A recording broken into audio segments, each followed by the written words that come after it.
when I was dedicated to the cause of Lucifer. I was, at that point, a seventh-generation witch. I was laying there, practically naked, and I had her hold me as if I was naked. I couldn't talk. I couldn't open my eyes. I believe my eyes were rolled up back in my head. There was evidence of human sacrifice on this site.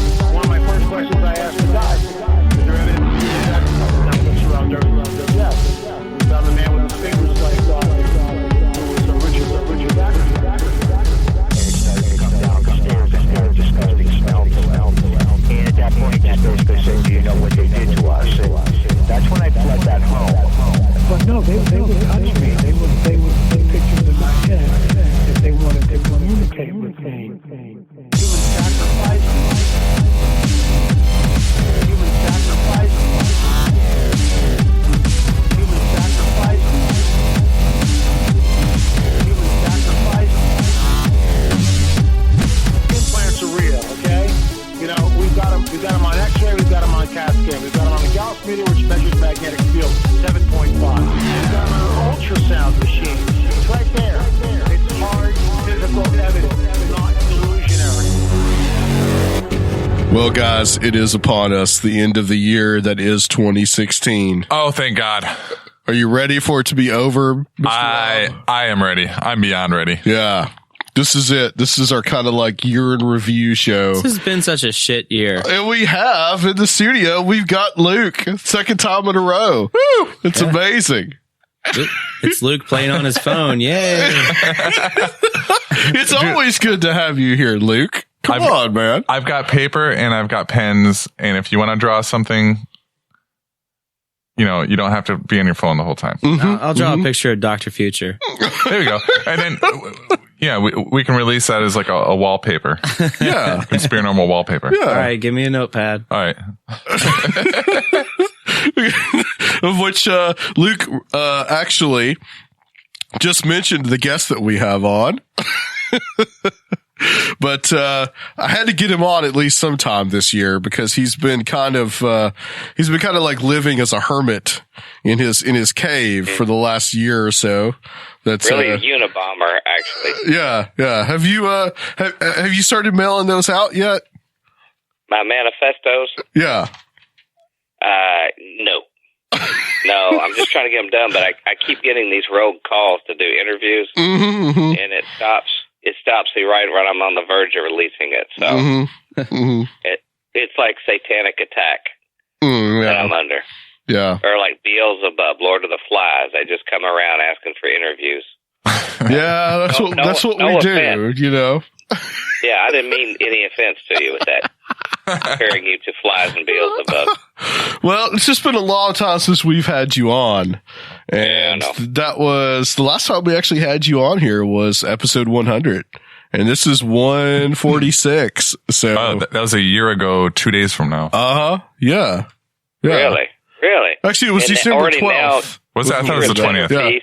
Yeah. You're a centerpiece of the alt-right and the fake news movement. Since I was on here last time. Yeah, I mean, that happens. Everybody comes to us now for, their fake news. Yeah. I saw Drudge. Drudge was bragging on his site that you mentioned him several times on there. Oh, well, yeah, good. They legitimized him. Did it say in like big bold letters, Conspirinormal mentions Matt Drudge on Conspirinormal? So it says it twice? Yeah. Yeah. Flashing light at the top. Yeah. Good, because that was in the agreement. Right. Yeah, well. Next thing, John Podesta will be calling you all to come to some of his dinner parties. Uh-oh. No, I don't know about that now.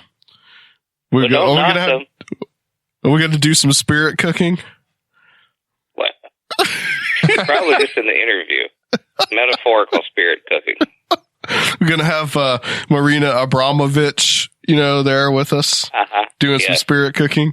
Are you going to attend? I mean, you're invited to attend if we go to the spirit cooking event, Mike. Hey, if anybody wants to see how those really are, I recommend they watch a movie called Shriek of the Mutilated. Yeah. And you can see it realistically. I think you can even find it on YouTube. It's one of the best Yeti movies you'll find. Well, Yeah, it's like the best of the genre of the Yeti movie, right? Right. It's the Citizen Kane of Yeti movies. Well, every genre has to have its Citizen Kane, so right. I could and I don't want to I could definitely see that.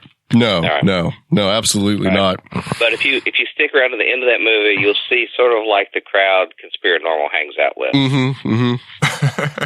That's what we do. Shriek of the Mutilated. I'm sure we're accused of hanging out with the spirit cooking crowd. I mean, I'm sure it happens. Well, Shriek of the Mutilated was like the feel-good hit of the summer when it was released. It's a good date movie for like first date. It's like On Golden Pond and Ordinary People and Shriek of the Mutilated. Right, except there's shrieking and mutilation, except for that. Nobody, that's right. Nobody gets dismembered on Golden Pond, do they? I don't think that happens. The only shrieking going on was by the audience having to watch it. Being forced to watch it, kind of like in Clockwork Orange, where they're putting little drops in Malcolm McDowell's eyes. That's right. Is that what happens? Like anytime you saw Henry Fonda after that, you just start throwing up.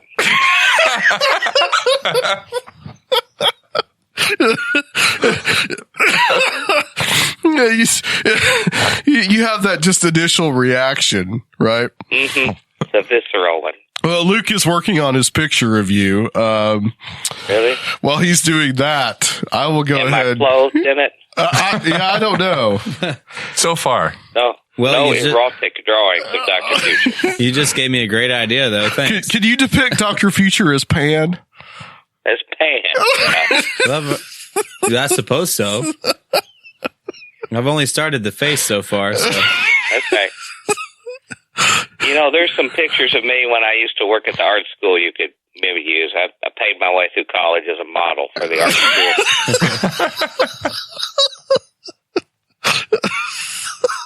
Are those still extant somewhere? I've tried to bury them, but I know they're going to reappear. It was a tough time for me. Well, what you should do is you should just use each one of those for the cover of your books, and then that way they'll all be out there. You won't have to worry about it. But then they'd have to put like a brown wrapper over it and put it under the counter. It's going to be Dr. Future lounging on the Chase Lounge. About the author. All right. Naughty notes provided by Dr. Future. Well, Doc Future, the reason that I wanted to get you on is, we're closing out the year here on the show. Well, by the way, I heard you say what a terribly crappy year it was. Is that what made you think about having me on for it? Yeah, that's exactly right. Okay. I'm looking at Luke's drawing, and you kind of look like it looks like Hank Hill a little bit, but yeah. Well, he compliments me. I'm up, Bobby. I really look more like Hank's dad. Propane accessories. But anyway, I wanted to get your impressions of this year, 2016. And, this has been quite a momentous year, from Brexit all the way to our own election, to the protests, to the riots that we've had. It's been, and also, the police shootings and the riots and protests that have come out of that. What has been kind of your impression of this year, Mike? I guess just off the top of my head, having thinking about it, if I could think of some kind of film, cinema kind of analogy to this year, I would probably think of Conquest of the Battle of the Apes. Conquest, which one? Because you got Conquest, the Planet of the Apes, and Battle for the Planet of the Apes. Conquest of the Planet of the Apes. Okay, yeah. Okay. The one where, that was a Caesar. They sort of took over. I think that's what the apes have taken over, and the fall of humanitarian, advanced civilizations already started this year. So, yeah. So, I think it's humanity exit right now. So, you should play Eve of Destruction. I think that'd be a good idea. We'll do a cover for the outro.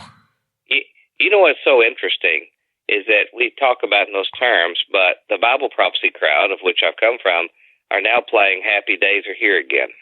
Mm-hmm. So it at least slowed them down temporarily on the interest in that, because right now they've got the Messianic reign beginning in a few weeks. Mm-hmm. So they're on good terms. Well, this may be a good place to play this clip then, since we're on this subject. And I want to get your thoughts on this, because this is from the Jim Bakker Show, which somehow has come back, but instead of just outright begging for money, he is now a survivalist prepper that is selling these buckets on his show.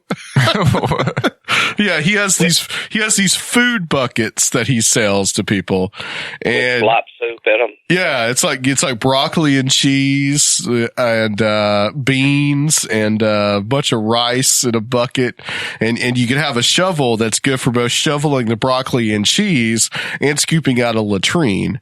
So right. This is which the bucket is. There's a toilet seat they sell with the same bucket too. You can put on, presumably after you've emptied the bucket. Right. Yeah. Right. And, well, you take it out and then you put it back in, apparently, right. and also, or like he said on his show, he said his very dramatic point was, "What are you going to do with the doo-doo?" Yeah. So, but they also said that you could use the buckets to set up a coffee table. So are you gonna have buckets full of human waste and then the coffee table over it? No. How it's gonna work? You take the table off and then you put it back on. It's real simple, Adam. We're talking, what is it? Tiny House Nation stuff here. Yeah. There you go. Okay. Multi-purpose. Yeah, exactly. Yeah. But this is someone that we both know, Dr. Future. That is Tom Horn, and he is talking about Donald Trump. And I'm just going to play it. It's kind of a long clip, but hopefully I think you'll be able to hear it. And I kind of want to get your thoughts on this, because this is where this kind of craziness is kind of going right now. So I want you to hear it, and we'll go ahead and play it, Rob. This is our time of the church. This is the great outpouring. I believe it with all of my heart. This book, Final Fire, we're there, folks. Amen. We are in the final days. I believe you're going to hear more talk about the great temple being built in Israel. Do you believe that at all? I didn't ask you ahead of time, so maybe. Well, yeah, I mean, certainly, and there's a push for that. And did you notice that one of the very first things when Trump was elected, the rabbis in Israel calling on him and Putin to use their international clout to do what? To rebuild the temple. Don't think this can't happen. I think impetus is on our side right now. I think we're moving towards a moment. And the rabbis over there, some of what the mystical rabbis are saying is very, very curious right now. What can we find out right now? Will we just go? Yeah, I want to know. I know my audience. So look, there's so many of these articles. We've been running them at Skywatch TV almost every week right now. And so I only brought a couple of them with me. This one, Trump upset victory divinely sent to begin messianic process, say Israeli rabbis, right? And this one, ancient secret of Daniel's 70 weeks predicts end of days will come this year in 5777, which started in October last month in the Jewish calendar year and will be done by September of the coming year. So, and by the way, that was Rabbi Meir Horowitz 300 years ago, working on Daniel's time and half a time, and he set a date. He set a date 300 years ago. He said, this will all happen. The Messiah will arrive. The end times will begin in the Jewish calendar year 5777. The rabbis have held that dear to them since then. What is that? That's 2016 to 2017. Messiah will arrive. Now, they're looking at Donald Trump. One of the rabbis illustrated how his name in the gematria, the numerology of his name, actually means Messiah. Now, there's some weird stuff here that's going on. So think about this for a moment. in the Jewish Zohar 700 years ago in medieval Aramaic, Orthodox Jews speculated about when will the Messiah be on the earth, right? And in the Vieira section of the Zohar, they said he will arrive on earth in the year 57. He will make himself known in the year 5773, which was 2012 to 2013. Oddly enough, Trump goes to Israel in 2012, decides not to run for U.S. president, meets with heads of states, comes out of that. You can watch the YouTube on television, and he starts talking to the Jewish people, telling them to vote for Benjamin Netanyahu and the Likud party, which they did, right? Mm-hmm. Wow. But what the Zohar said was he will be identified. From that day and forward, there have been at least a dozen Jewish rabbis that have said the Messiah is on earth now. He's been identified. He is soon going to make himself known. Well, some key things have to happen for the messianic figure in the Jewish mindset. For the Messiah to arrive, you can't think of him like we think of Messiah. We think of Messiah after the model of Jesus. He's the Son of God, divine birth, all of that. That's not the way the Jews look at the Messiah. They're looking for a king. They're looking for a political leader. As a matter of fact, Messiah to them means the anointed one, and it goes back to the ancient days when they would anoint a king and recognize him as this is the man that God sent. And what they're looking for is several things. First of all, they're looking for somebody in a political figure who can lead decisive battles in defense of Israel. This is why the only politician on the face of the earth that was standing up and saying, if I'm elected president, I'm going to be the biggest friend that Israel's ever had. We're going to undo the Iran deal, well, blah, blah, blah, right? And being a friend of Benjamin Netanyahu. Secondly, they're looking for, when the Messiah comes, there will be an ingathering of Jews from around the world back into the Holy Land. That's why the rabbis, on the eve of his election, went on television and said, we need to call now Jews from around the world, come back to Jerusalem because the Messiah is here, right? Yes. There's another thing. Thirdly, they talk about when he arrives, he is going to reinstitute the temple service. So what was the second thing they did? They called on Trump and Putin to use their power to rebuild the temple and to reinstitute the temple service. I'm not saying that they think he is the Messiah. What I actually think is that most of the rabbis there think he's John the Baptist and the Messiah is about to appear. He's the forerunner. He's the guy that's going to start the message in the wilderness, and the Messiah is going to come in on his heels. And so we need the temple service. We need to get back into Israel. The Messiah. Now, why are they saying that? They have identified somebody. I mean, there could be a few rabbis there that think he's the Messiah. The other third key is he has to be of the Davidic dynasty. He has to be of the Davidic bloodline. And there is an effort right now to go back through the European monarchy, cousins of President Donald Trump, to show that his bloodline goes back to the Davidic dynasty. Now, why are these efforts underway?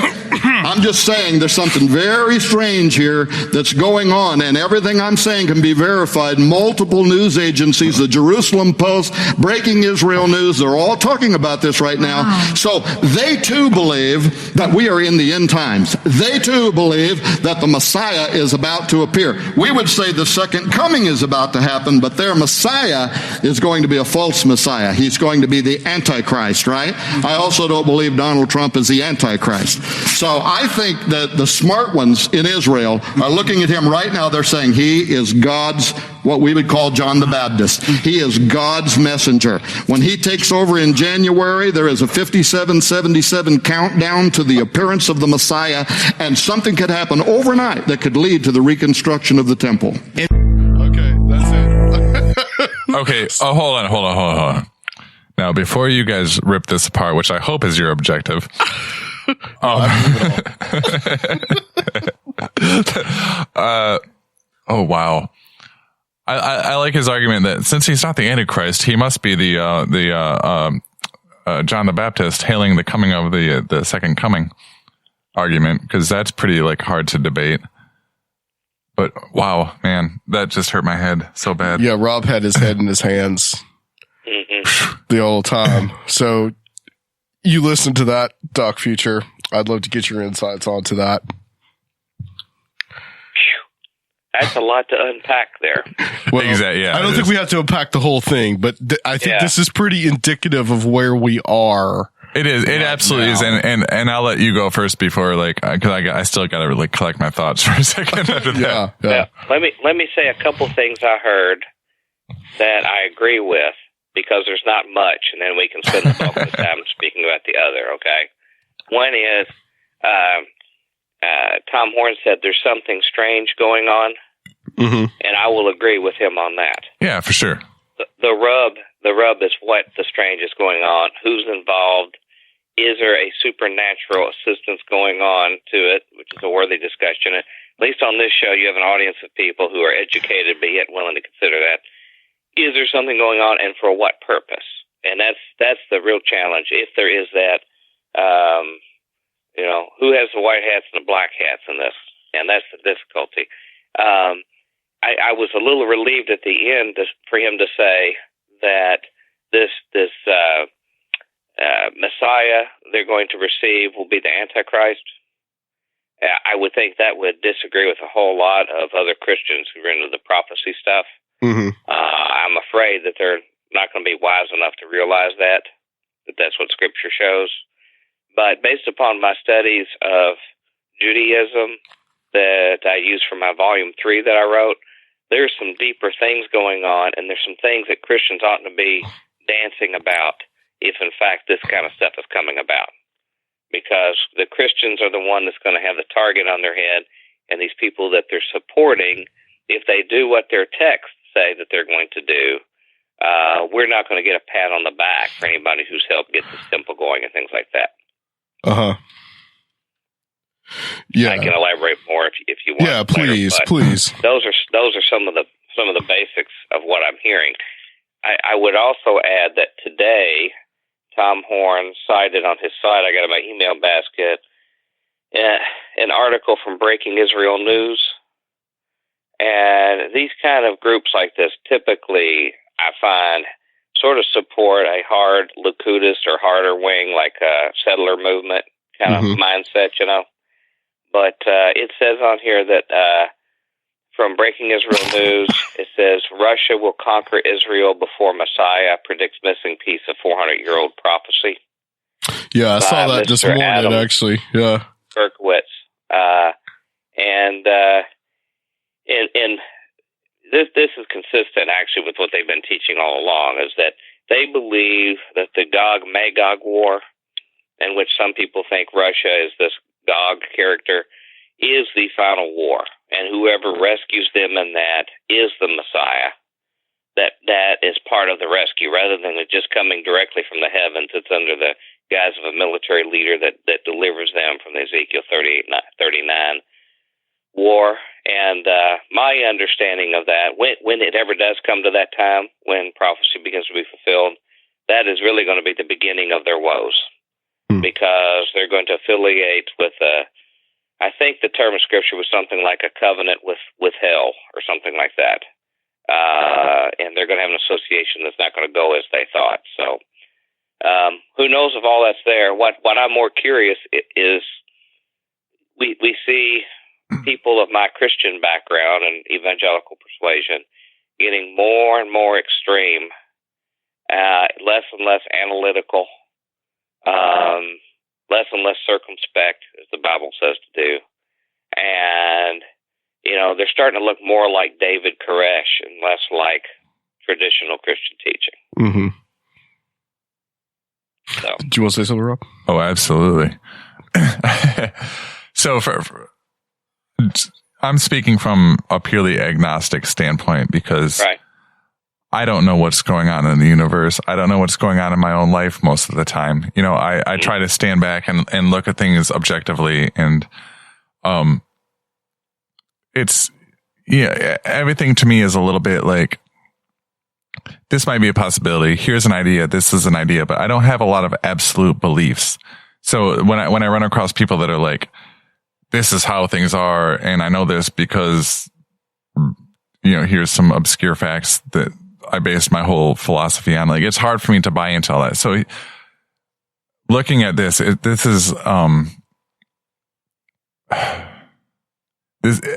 I think that most prophecies are self-fulfilling. And I think that that's a really, really dangerous thing that people don't understand and that we need to take a look at. You know, this is people that are saying this was written down thousands of years ago, and here's a couple of numerical facts that might support this. So we're going to rally thousands and thousands and thousands of people behind this belief. And if you have that many people believing that this is the end of times, they're going to bring about something that resembles the end of times, which is terrifying. And well, I would just say I agree with you 100%. And you know, if I was in your shoes and where you are, I mean, you're very open-minded, but not dogmatic in your beliefs on things. Right. I would feel the way you feel, and in fact, I feel the way you feel, even though I do have deeply held beliefs. And I have additional concerns beyond you because some of this is tainted on me. And let me like iterate that I do agree with, like, I mean, I've read the Bible and, you know, I've studied a lot of other religious texts, but I agree morally and ethically. I agree with a lot of it, right. You know, a whole lot of it. But when it comes to the dogmatic side of it, and with the prophecies and the wars over Holy Land and the focusing politics on this, you know, real sort of hazy religious stuff. Like, I don't see the benefit to it. It's a distraction, and I don't know. It's scary. It's scary that that's anybody's main focal point. Whereas, like, what's going on in reality, what's going on our planet, we are a planet that needs a lot of help. You know, where we've got social issues and we've got all these other stuff that we should be focusing on. Instead, it's a battle over like a desert landscape. I don't know. It terrifies me. Well, you know, if I could just comment on what you shared, you know, I go a little bit farther in my belief system, and I know the audience, you have very thought-provoking, discerning audience people that are on a wide spectrum of stuff. But what I appreciate are truth seekers, people who are sincere. They don't want to exploit their fellow man, and they just try to seek truth and be decent to people around them. And my faith goes so far that when I read the Gospels, I see them as affidavits, and that's something that makes it somewhat unique as a faith, supernatural belief system. In that these are documents where people were eyewitnesses. They didn't hear legends that were created long before their time that they're passing down. They actually say, I saw and heard this. I saw a man resurrected. I'm willing to die for that. And his followers did. I mean, they died in obscurity in faraway places because they wouldn't recant what they believed. To just basically seal the authenticity of what they did. They wrote books. They circulated around. They went everywhere. If it could have been disputed, it would have been easy to dispute back then, but they didn't. So, you know, I have strong beliefs, and I base it that it satisfies, as a scientist, it satisfies my rationalistic view as well as faith. But having said that, the point you bring up about the prophetic work, which in times past, decades ago in my life, was a source of some revival in my spiritual interest, because I read famous books like Late Great Planet Earth, you know, from 1970, and you see current events, and they could be construed to have some kind of prophetic significance, and that really jumpstarts people's faith when they see those things going on around them, and it's not a distant kind of thing. But since that time, and since my interest in that, now we have the scenario that I think you're alluding to, where people begin to game the system and participate to try to bring it about. And in fact, there's even a spiritual passage about that, about the end times in the book of Daniel, in the last couple of chapters of Daniel, when it says that I'm paraphrasing here, but it says that the violent men among your group shall try to bring about the covenant in their own strength, but they shall fail. And I'm not getting the quote right. You could look it up and look at it in different English translations. But basically what it's saying is these zealous people are going to try to bring about this prophetic fulfillment in their own strength, and it's only going to make things much worse. And that makes a lot of sense. Has happened numerous times in the Jewish community, and the Christians have not learned from that and have only made it worse. And like you, Rob, I put myself in the shoes, because Jesus tells me to do that, of other people and how my actions affect other people. Right. And if I had extreme zeal about this and really believed this, and then somehow talk myself in that I had a role to bring it about, rather than waiting for God to do it in His timing and His way, I would be violating the golden rule, because exactly. And see, and that there's my point is I was raised Christian myself, and I understand. Right. I've read the Bible several times, and it all boils down to if you take it all and you take everything at its face value for what it's worth, the only thing I really come out of it with is, Jesus says to ignore all old laws. I bring you a new law, and that is to basically love your neighbor, the golden rule. Mm-hmm. Treat people the way you want to be treated, and that's it. And the whole thing boils down to that one tiny concept. And anytime I see somebody that's like trying to grab bits and pieces of anything towards any kind of agenda, it's just, it angers me so bad.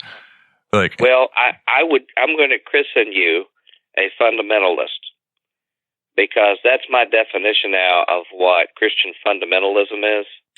You could throw a few more things in there too about the atonement and what His work was coming down here, and he had some work on the cross to do. But ultimately, what you just said are what He says are His Father's fundamentals.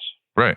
It's not what translation of the Bible you use, or what claims you make about the Bible that the Bible doesn't claim about itself, or any kind of statements that people. It's not about winning over other cultures or societies. It's about love. Exactly. And that is what I call fundamentalism. So I'm going to label you a fundamentalist now. And that's the kind of fundamentalism that I want to be a part of. And some of this other stuff, I think, for lack of a better term, we should start just calling it fringism. Because some people think some of these things are fundamentalist. Mm-hmm. And maybe the general view that God has a plan for humanity, and He's going to consummate it one day, because He's got even better things for us to do, and He'll be faithful, and we should not be worried. Particularly, it was written at a time when Christians were being exterminated, and they were being wiped out, and things were looking like the movement was going to stop when books like Revelation were written.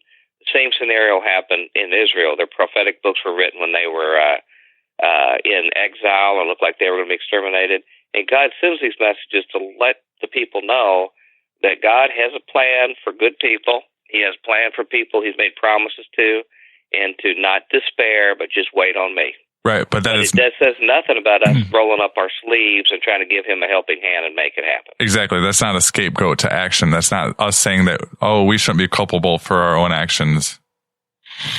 Because we got a lot of actions to do. We got to help our neighbor. Right. And bind up wounded people on the road, like Jesus said to do. When you find them, particularly when they're of another religion or culture, those are the kind of things that we're supposed to do, help the widow and the orphan. So we got plenty to do with that that's not being done. We don't have to bring about World War III on our own. Exactly. The world does a good enough job itself doing it without us giving it a hand. I think that this stuff really starts in the around the time of the 19th century, roughly about 150, 200 years ago, is really when this whole world of Christian thought starts. Because, really, if you think about it, up to that time, the book of Revelation was just kind of this, almost an oddity in the Bible. Not very much talked about, not very much taught. It was still there, and, people read it. But then you get to the time of the 19th century, you get to the time of the Plymouth Brethren, and then you get these whole concepts of the pre-tribulation. This kind of goes, John Darby, mm-hmm. Right? Which, by the way, I've defended to the death with other people. Yeah. Because I felt like it was that so much part of defense. And now I realize that it may in fact come to pass just like what they believe. It's certainly not the case that you want to go fight people over it for that. Right. And so this became something that became mainstream in American Christianity, and then became mainstream somehow through American politics. And I remember, hearing stuff about Reagan, like the Soviets were really concerned that he was going to start World War III because he believed that would give it a nudge for Jesus to come back and all this. But then you hear like what you're talking about in Tom Horn's, little discourse there about Trump and Putin gathering together to rebuild the temple and all this. And you hear about this a lot, rebuild the third temple. Why they want to rebuild it? Well, because if they rebuild it, that's going to make the events of the book of Revelation happen. And then Jesus will come back. So it's a power play. There. That's all it is. Yeah. Yeah.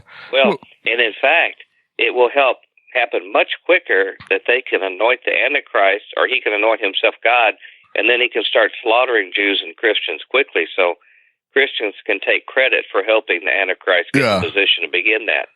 Well, but then you have this idea of the pre-tribulation rapture, which is basically just burn, baby, burn.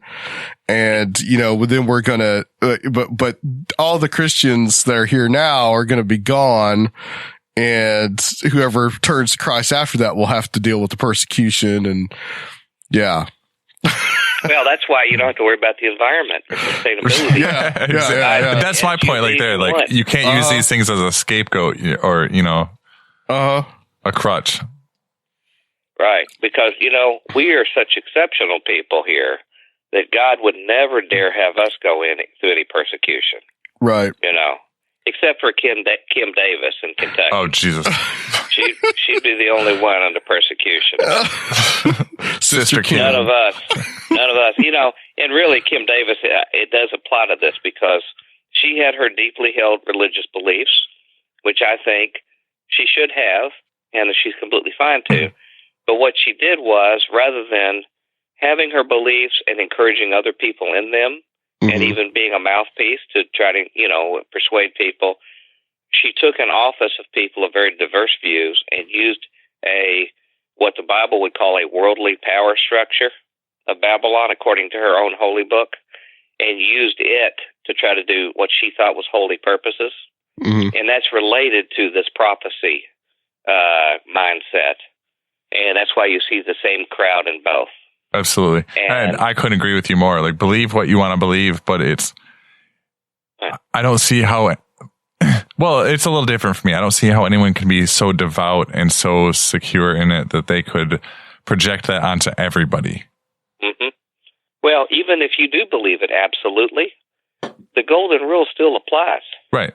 There's nothing in the Bible that says you need to start coercing and pushing people on any of this. That there's a term used in Scripture. One day when Christ comes, it says he'll rule with a rod of iron, and people think, oh, he's just going to be like Negan or something, like his baseball bat doing it. But what it signifies is that you have a personage here who not only has a divine right because of his creative role of all humanity, but he has demonstrated that he is the most gentle and the most sincere for the well-being of others as a servant of any entity in the universe. If there was anyone that you could entrust the power over spiritual and civil power, it would be the one who had the crap beat out of him here, but he could have protected himself so he could help other people.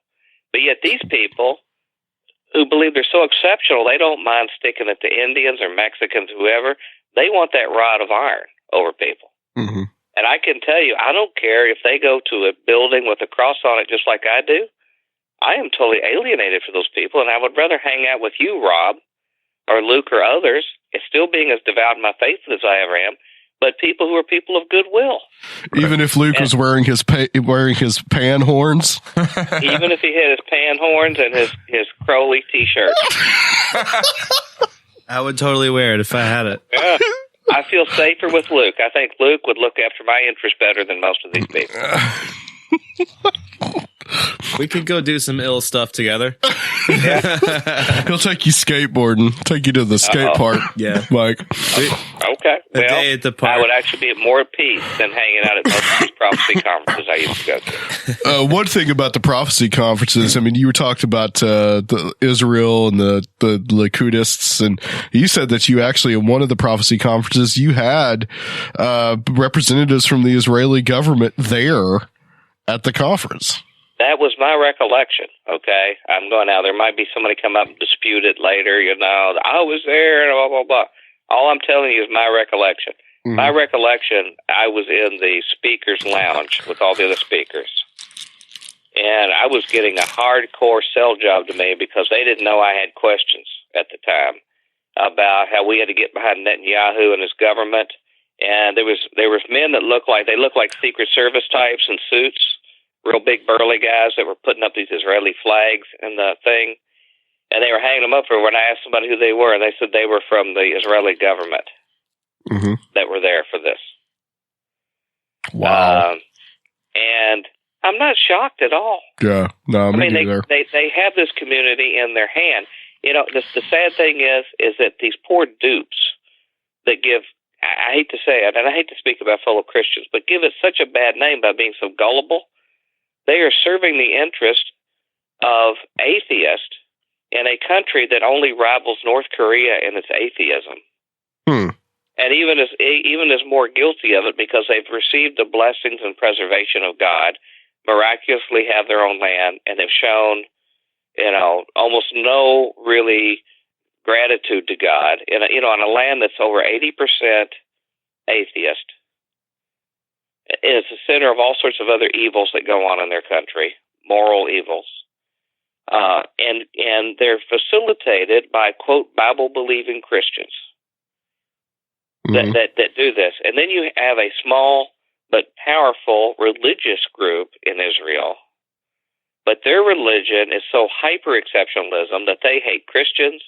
They terrorize Christians there. They do death hex, pulsa de neura ceremonies on figures like, Rabin, who was later assassinated by one of their followers, or John Kerry, where they're basically doing black magical acts out of their own Jewish magical texts. So it's like it's a cocktail worse than anything. And I wonder if our prophecy community is becoming more of like that kind of group. They're looking more and more like the hyper extreme settler movement in Israel because they closely align themselves with them. And you won't find more hateful people that have no regard for their fellow man or somebody who's different, no mercy, no compassion. And, you can draw stars of David or crosses all the time. But that's, I think God will say, depart from me. I never knew you. Yeah. I mean, I watched this thing about 10 years ago. It was a Frontline special about kind of like Israel's issues with the kind of ultra Orthodox. And there was this one, like these guys that, they had this plan to blow up a school of Muslim children, and they actually planted the bomb, but something happened where they had to go back to the scene and get something that they had left, and the police actually pulled them over and foiled the plot. But just the coldness there, and we talk about ISIS and we talk about these things that happen and how brutal they are, and they are brutal, but there's just about as much brutality on that side as well. It's the same mindset. Whether you kill 100 or 1,000, it's the same mindset that fuels it. And they hate each other, and they'll kill all the rest of us and caught in the middle in the meantime. And you can't focus on one extremist group like ISIS without addressing all of them.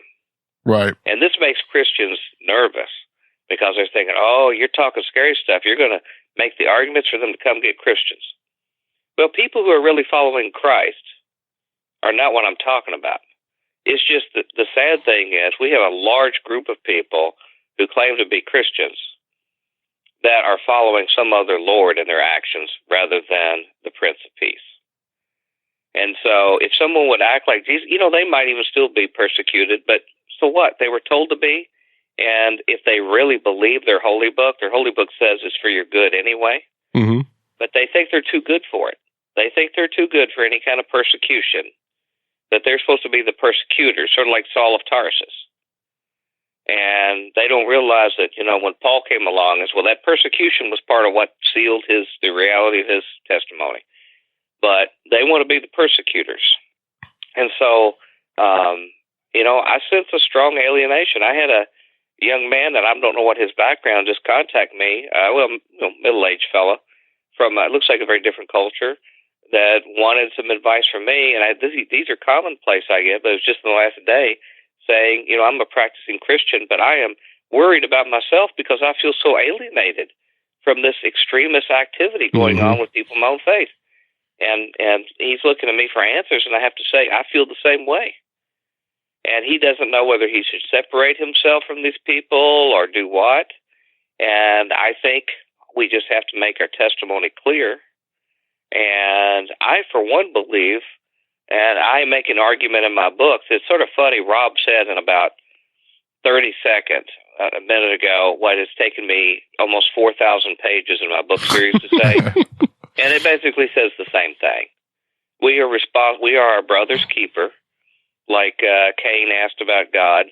And if we want to really please God, then we really need to care about the weak and vulnerable in our midst, even more so if they're people who think different than us. If they're people that have different cultures or think different, how many times does Jesus have to drill that in our head? With the Good Samaritan, the people that they hated, who got the Jew over there and tried to help the guy who was his enemy on the road, when his fellow Jews, the really pious religious people, sort of like the people we're talking about in our religious right, they were the ones who looked at their fellow religious person, cultural person, walked by, didn't want to help them. But Jesus was saying, yeah, you particularly go help people who are different. Yeah. And how we're making the same mistakes that the Jews made when they alienated themselves from God, when they missed the big picture. They missed their own fundamentals. Mm-hmm. And Jesus said it real clear. He says, you tenth the tithe of the mint and the cumin or whatever the spices are, this little fine print in the law. But it says you totally ignore the weightier matters of the law, like justice and mercy. And I'm finding our fundamentalists today, in my own faith, are making the same mistake, only much worse, where they're doing the same thing. Justice and mercy were not the discussions of this political season from the Christian community. Even though they are the weightier matters that Jesus said, it never became part of the conversation. Yeah. Let's talk about that, Dr. Future, because you wrote recently your last blog post on the Two Spies report. And that is twospiesreport.wordpress.com. Right. Please, everybody, it's not posted a whole lot because I'm trying to finish my last book in the book series, but I encourage people to come to it. And the last post that you had on there, you mentioned Negan from Walking Dead. Of course, anybody that's a Walking Dead fan knows who we're talking about. Even Luke knows. He's the guy that bashed the people's heads in on The Walking Dead. Yeah, that was a pretty brutal scene, man, even for me. Yeah. See, I would have guessed he was your role model, Luke. I didn't know. What really got me is that, he had to hit him and kind of knock him senseless first, and he would never recover from that, even if he did live through it. And so everyone was like, well, he has a chance. And then he comes through and finishes it. Right. Actually, when you hear me talk, it sort of looks like I got the first hit of the bat with me. So that incoherent babbling, that's like me. The second swing never comes. Well, it's the most popular show in the history of TV. Like I said, that episode was eye popping. Yeah. Oh man! Did you get that sound effect, Rob? Anyway, sorry. Sound effect would have been wah wah wah wah. Anyway, I've totally derailed your thought there, Doc Future. So. Yeah, I have no idea what I was talking about, but yeah, the thing, there's so many people who can't see the forest for the trees, and they totally missed my point. For people who aren't familiar with that show, again, it's the most popular show in history of television. It was sort of a penultimate episode when this guy appears, the ultimate evil dude there. But he's a tremendous metaphor for who are the kind of people that we see are, for me, my fellow Christians, getting behind in America. And the point I was trying to make, some people think I overmade it, was that there are certain traits and attributes that seem to naturally go together. And it usually involves a supreme arrogance about oneself, a desire not to actually prevail over people or come up with deals for personal enrichment, but to actually win in an art of a deal that humiliates the other person, that it's not considered a win if the other person retains some of their dignity in the deal itself. And it's usually a demeaning of other people, not only just different cultures or people outside your clan, but women in particular, because these people are insecure about their own masculinity, so they have to, objectify women at the same time. And of course, I can't imagine any political figures in which these things would be relevant. No. But use your imagination. It's the kind of guy who would come out and say publicly on the record and address us, not whispered rumors, but to say publicly, I love war. And you can look up and watch him say it. I love war. Or he says, I can give you a few of them here, that, anybody ought to be asking questions. When he said, let's see here, let's say about torture. When he said, he said on his Twitter, he says that these suspects that we capture from like terror attacks, he says they would talk a lot faster with the torture. In the New Hampshire interview, he says, we're going to have to get much tougher as a country. We're going to have to be a lot sharper, and we're going to have to do things that are unthinkable almost. And in the primary, the New Hampshire primary, I'm quoting this off my blog, and there's hot links, so you can actually, if you somehow you missed it in the debates, he says, I would bring back waterboarding, and I'd bring back a hell of a lot worse than waterboarding. And he followed up saying a week or so later saying, torture works. Okay, folks, I have these guys that say torture doesn't work. Believe me, it works. And waterboarding is your minor form. Some people say it's not actually torture. Let's assume it is. But they asked me the question, what do you think of waterboarding? Absolutely fine. But we should do much stronger than waterboarding. And he added up, just as even the end of July this year, saying, I'm a person who believes in enhanced interrogation, yes. And by the way, it works. When he asked the crowd about waterboarding, they all cheered and yelled about it in support. And he says, I like it a lot. I just don't think it's tough enough. So that's just a few examples of, that's something that just an average person out there, let's say a non-religious person, if they're just a humanitarian, they should be totally repulsed by the glorification of torture, just as a humanitarian.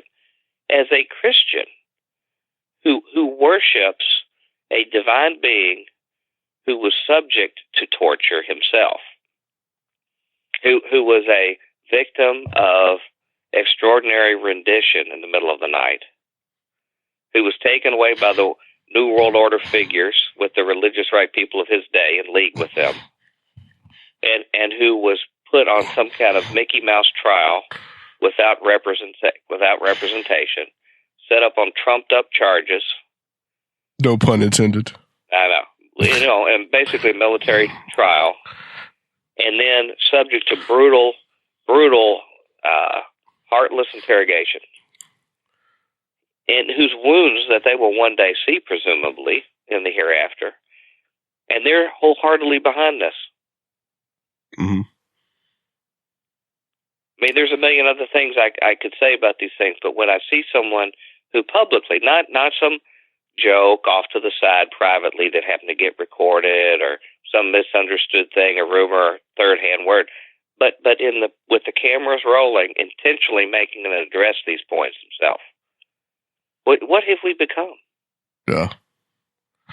Why do you think that evangelicals, so many of them voted for Trump? Why do you think that so many of them were passionate about Trump? Do you think that they just saw it as an issue of pro-life? Do you think that they really felt like this guy was really going to uphold their values? I mean, I'm glad we can say Merry Christmas again, honestly. Oh, yes. Happy holidays, man. Happy holidays, Adam. Yeah. That really sabotaged God's plan for the world. We had to say happy holidays.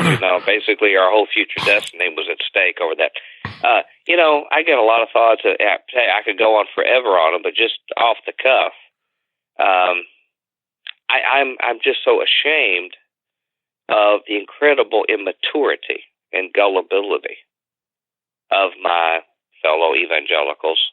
It almost makes me embarrassed to use the term about myself, although I would be labeled that because I do believe in the gospel message. I believe in the reality of the resurrection. Believe that there are good reasons to do that. But when it comes to their mindset and attitude, I think they've totally betrayed the fundamentals of what they say they believe and the person they say they follow. And my sense is not only are they incredibly mature, and I say that as someone myself who drank that Kool-Aid for so long, and I'm saying not the Kool-Aid of faith, but of taking this exceptionalism, Americanism culture and intertwining it where it didn't belong.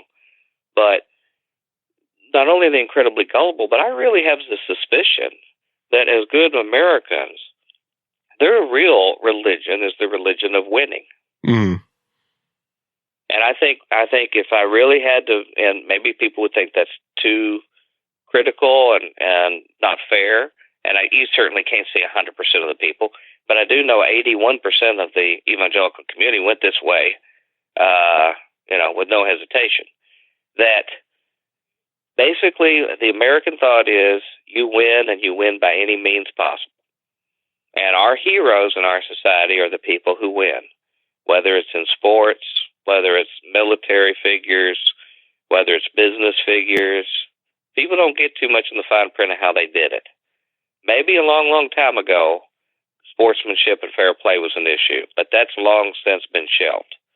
Now it's the case of who comes out on top, and then they become the people that we idolize, that we want to hear their inspirational stories. We'd like to emulate them. We'll have them come speak at our church if they got a lot of medals on their chest, or maybe have a lot of big businesses that they did. And so when your God is winning and you realize, you got to break a few eggs to make an omelet. Shouldn't we be worshiping? Shouldn't we be worshiping Thor or something instead? I mean, wouldn't that be more consistent? Well, the only problem with Trump, when I was hearing those rabbis that you played that clip, I didn't know if they said anything about a guy with orange hair. Forerunner. And there's so much the irony, even Tom Horn saying, well, maybe this guy's the John the Baptist for the Messiah, when it's so ironic that John the Baptist had his head cut off because he was the only religious leader that would confront the Donald Trump of his era and Herod the Great. Yeah. He actually pointed out the behavior that was very mild compared to the life of Donald Trump. But he had the guts to do it. Mm-hmm. Now, he could have been like our religious right today, and he could have said, well, hey, Herod and the Idumeans and these other guys who are basically Johnny-come-latelys to our faith, just like Trump, they're bringing us prestige and power. Therefore, I need to sort of find some kind of prophecies to backfit to justify Herod to these people because they've been part of giving us prestige. And that would have helped John the Baptist. They're the new Cyrus. I got it. That's right, the new Cyrus. I mean, he built that fantastic temple. Herod the Great built that beautiful temple they were at. How dare John the Baptist to speak against him merely because he was living an immoral lifestyle? And now we got Trump Tower and casinos. That's right. Well, we'll have a lot more around the world. He's already been meeting with the Indonesian officials to try to smooth out some of their investments. Oh, no. And say, that already came up. That's why his family members have been in the meetings with heads of state. And he is going to run the country from Trump Tower, not the White House. Mm-hmm. So that's cool. Well, whether he does it physically or metaphorically, he will, regardless. Mm-hmm. That's basically, it's going to be an absolute mess, I believe. And of course, some people think, it's okay if we hire an idiot because we'll have Mike Pence to run it. He's the cooler head. And I was interested to see in a recent ABC News interview where they interviewed him about what vice president do you want to emulate? Which ones do you most respect and would like to be like? And without hesitation, he says, no question, Dick Cheney. Oh, yeah. Yeah. I mean, that's what he's basically going to be. I mean, I think he's going to be the Dick Cheney or even the first George Bush in many ways, because you've already got a situation where you have the underlings that know so much more about everything that's going on than the president that is coming in right now. I mean, this is the next question that I wanted to ask you is, do we have, what predictions for 2017, and especially as it deals with Trump? I mean, we don't really know what exactly is going to happen. It's kind of a wild card at the moment, but looking at his people that he has put in, what are some of your thoughts on that? Some of your perceptions? Well, I tell you, if we can help, because this is going to be the hardest to predict of ever, and I've never been, for being known as Dr. Future, never been a good predictor of it. But if you don't mind, let me just share with you a couple points by the people he's picked on their past. Because, Donald Trump has 70 years of history on his life that you can probably use as the best barometer of how he's going to do, how he does the art of a deal, what happens to the people that he made a deal with in the aftermath. Including his supporters, what happened to the people who invested alongside him and who got hold in the bag. But let me just share with you some of his supporters. His Vice President Pence, I mentioned to you about, saying Dick Cheney was the guy he wanted to emulate. And I'm sure people know that he got in trouble and got a lot of criticism in his early congressional campaigns for using his campaign money for his wife's car payment and her mortgage and credit card bills and stuff. But some of the more recent things he's done as governor, he stopped the Syrian immigrants from coming to Indiana. Didn't want to have any kind of safe place for them to go. He fought against Medicare drug coverage for seniors. Pence fought to keep government paid contractors on government contracts from getting what they called fair wages. He didn't even want the minimum wage to go up to $7 an hour. He fought environmental regulations and clean air emission standards. He did some positive things. He wrote legislation to encourage people to bring firearms onto school property. And also, he approved legislation for bringing firearms manufacturers to Indiana. My assumption is that by doing that they could get around federal laws on background checks. Okay. Since you weren't doing interstate commerce. Yeah. You wouldn't have to go check to see if a loony or madman was getting it. Wouldn't have all that pesky, looking up things. He's best known for the legislation to refuse public services to gays, in businesses.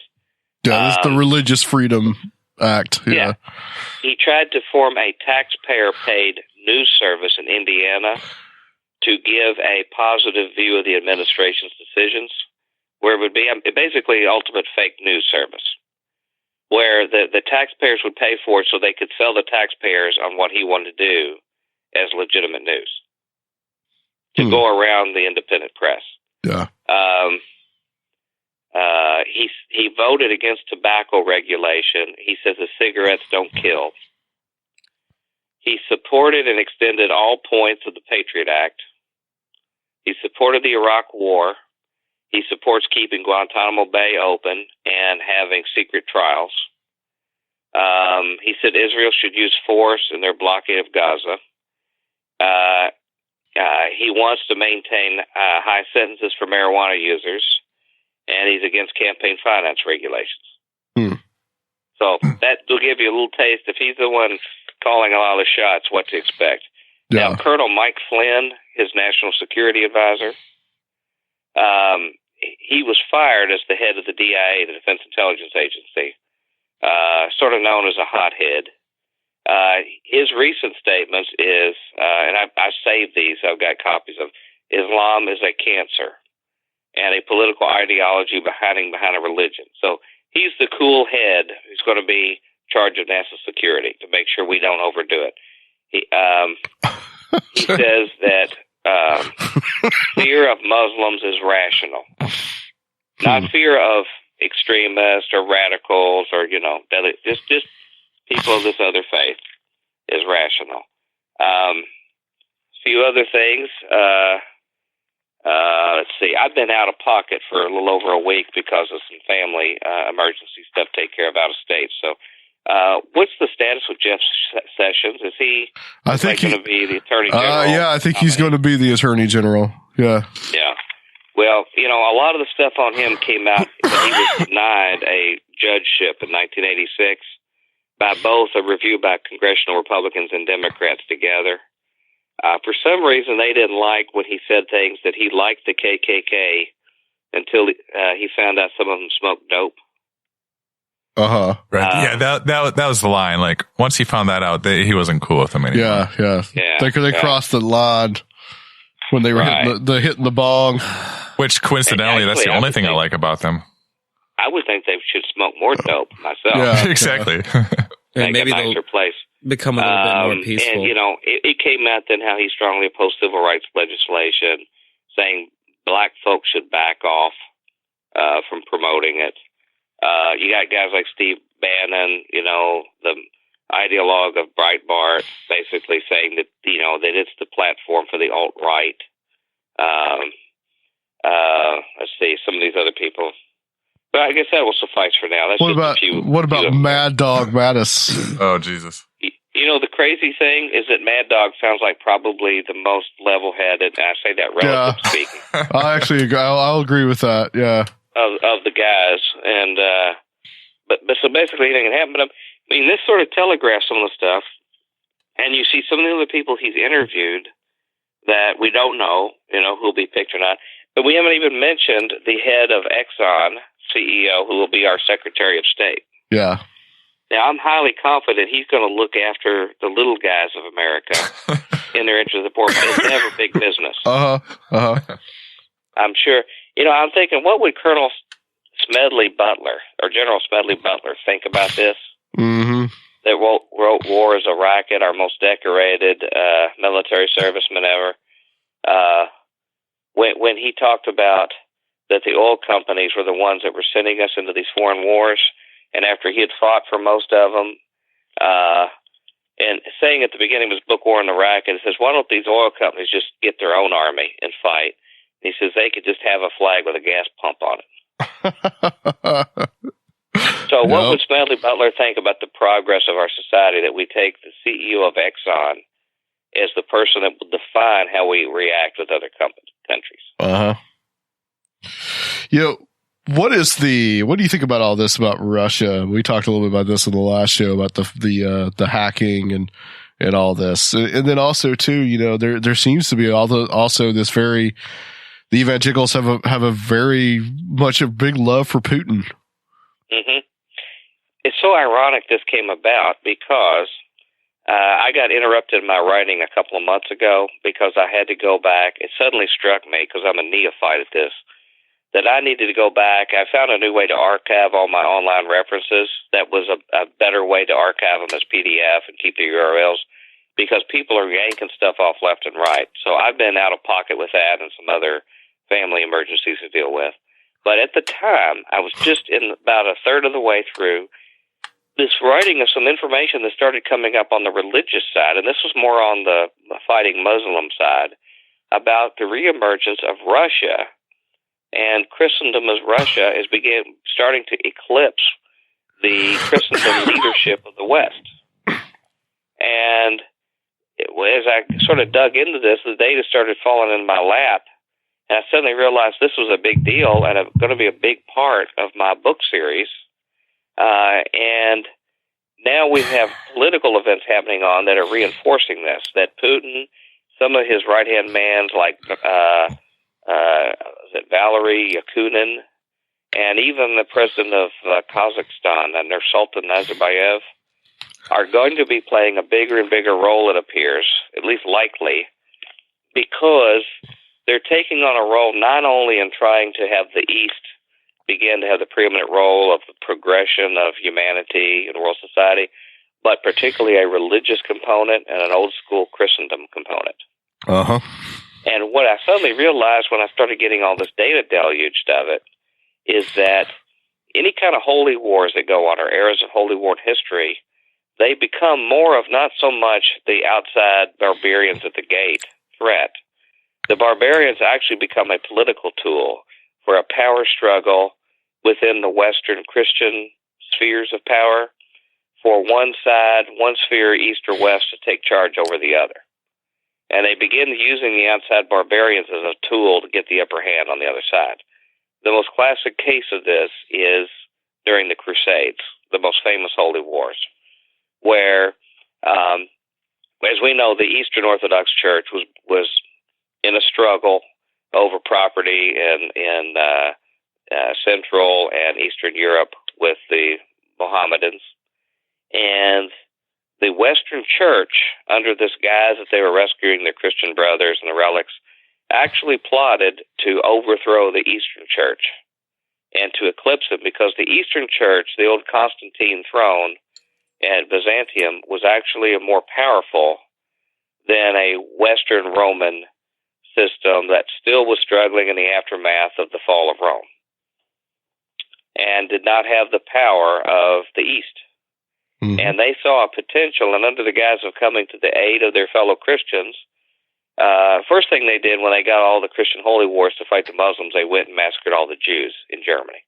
It's sort of a warm-up act, sort of like the exhibition games in pro football. Yeah. They went through Germany, wiped out the Jews there because they, got to kill somebody who's non-Christian. And then on their way to supposedly fight the Muslims, they decided to go sack Constantinople. And so Constantinople initially fell victim not to the Muslim hordes, but actually to their fellow Christians in the West. Mm-hmm. A lot of people don't know this. A lot of people don't know that this happened first. No. Yep. I mean, it got so bad that over the first couple hundred years, which we consider the primary Crusade age, eventually got to the point where you had two big mercenary fighting groups, the Knights Hospitallers and the Knights Templars. Supposedly these warrior, poor monks of poverty, protecting the pilgrims, were actually mercenaries fighting for two big banking groups in Italy, when Italy was basically, run by corporate groups like in Venice and various states like that. And each of them were employed by two different competing sections of Italy that were basically just money, corporate interests trying to control the Middle East and the wealth and the trade routes. Mm-hmm. So they were fighting each other over that, and then they subcontracted the Muslims, their supposed enemy, on both sides to fight the war. So that the knights were fighting each other, contracting Muslims to doing their fighting. Mm-hmm. That's how clear-cut the battle was. And that's about what we have now in these war on terror. We have supposedly this clash of civilizations going on between, the Muslim world, which, they're just about declared Sharia law in America, probably a month away from putting us all under the scimitar of Sharia. Well, so they had to change their plans since Trump got elected. Oh, okay. So that's delayed it for 4 years, maybe. Yeah. But anyway, under this guise, you start peeling the onion back, and just like the original Crusades, you're finding everybody's got an angle, and they've got a position they want to strengthen their hands over their fellow either Americans or Christians. They figured out financially how to benefit from it. You've got the whole anti-Sharia racket, which people are raising money. These emails that we all get in our in-baskets, particularly if you've had any kind of Christian group involvement, they come in and they paint this horrific picture of what's around the corner, and they need money to come in to make it happen. And it's actually going to make it a little bit more challenging for them now that Trump has won, because they have to work harder to go find some other enemies, and they don't even have Obama to fundraise off of, or Hillary Clinton, and, the existential threat they provide. We were told that there wasn't going to be elections, the last two elections anyway. Yeah, that's true. Because they would totally stop it. So they got to be more creative. But the video that you played, or the audio bite with Tom Horn and Jim Baker, is showing that they still got a few tricks up their sleeves to keep raising money. What I love as an aside, you talk about the not having the elections, And like you have this love and respect for Putin, but the guy pretty much has, he bent his constitution in so many ways to where he's pretty much going to be president for life. And, but can you imagine if Obama did that? Just like the holy outcry there would be in this country. Oh, heaven. Heaven forbid. There is no opposing media anymore, really, in Russia. They've all been taken care of. I actually did some business a long time ago for the government, the U.S. Air Force there, and I stayed in St. Petersburg and in Moscow, and the metro, the underground train station right by my hotel, people were notoriously killed there, businessmen and oligarchs. And one of these main ones that they understand to be a Putin hit on some guy that tried to resist him happened right outside where my hotel was, right there on the steps. And it was basically a reign of terror. Yeah. And this is the kind of stuff that has cost me tremendous amounts of support from former Future Quake listeners on my blog. And I tell you, it touches immediate family.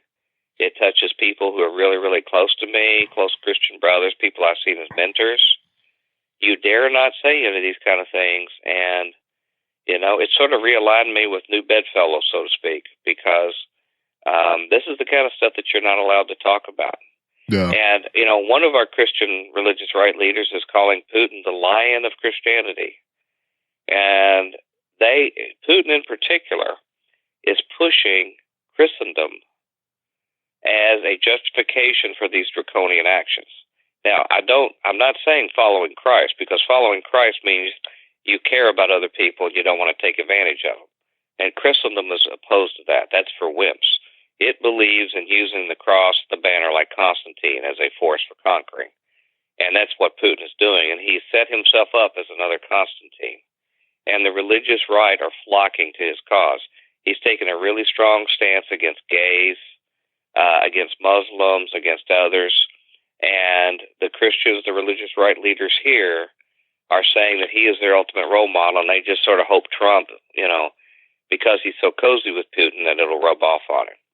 Well, the irony of that situation is that it really, what he's promoting is his Russian Orthodox Church. If there's any other church, like a Protestant church that goes in there and tries to witness, they put some really serious punitive measures on those churches. These evangelicals support this guy, while at the same time, he's harshly persecuting their fellow evangelicals in Russia. Mm-hmm. And they're totally, either one, A, they're totally clueless about it, not informed, or B, they don't care. Luke is raising his hand. Deuce Volt.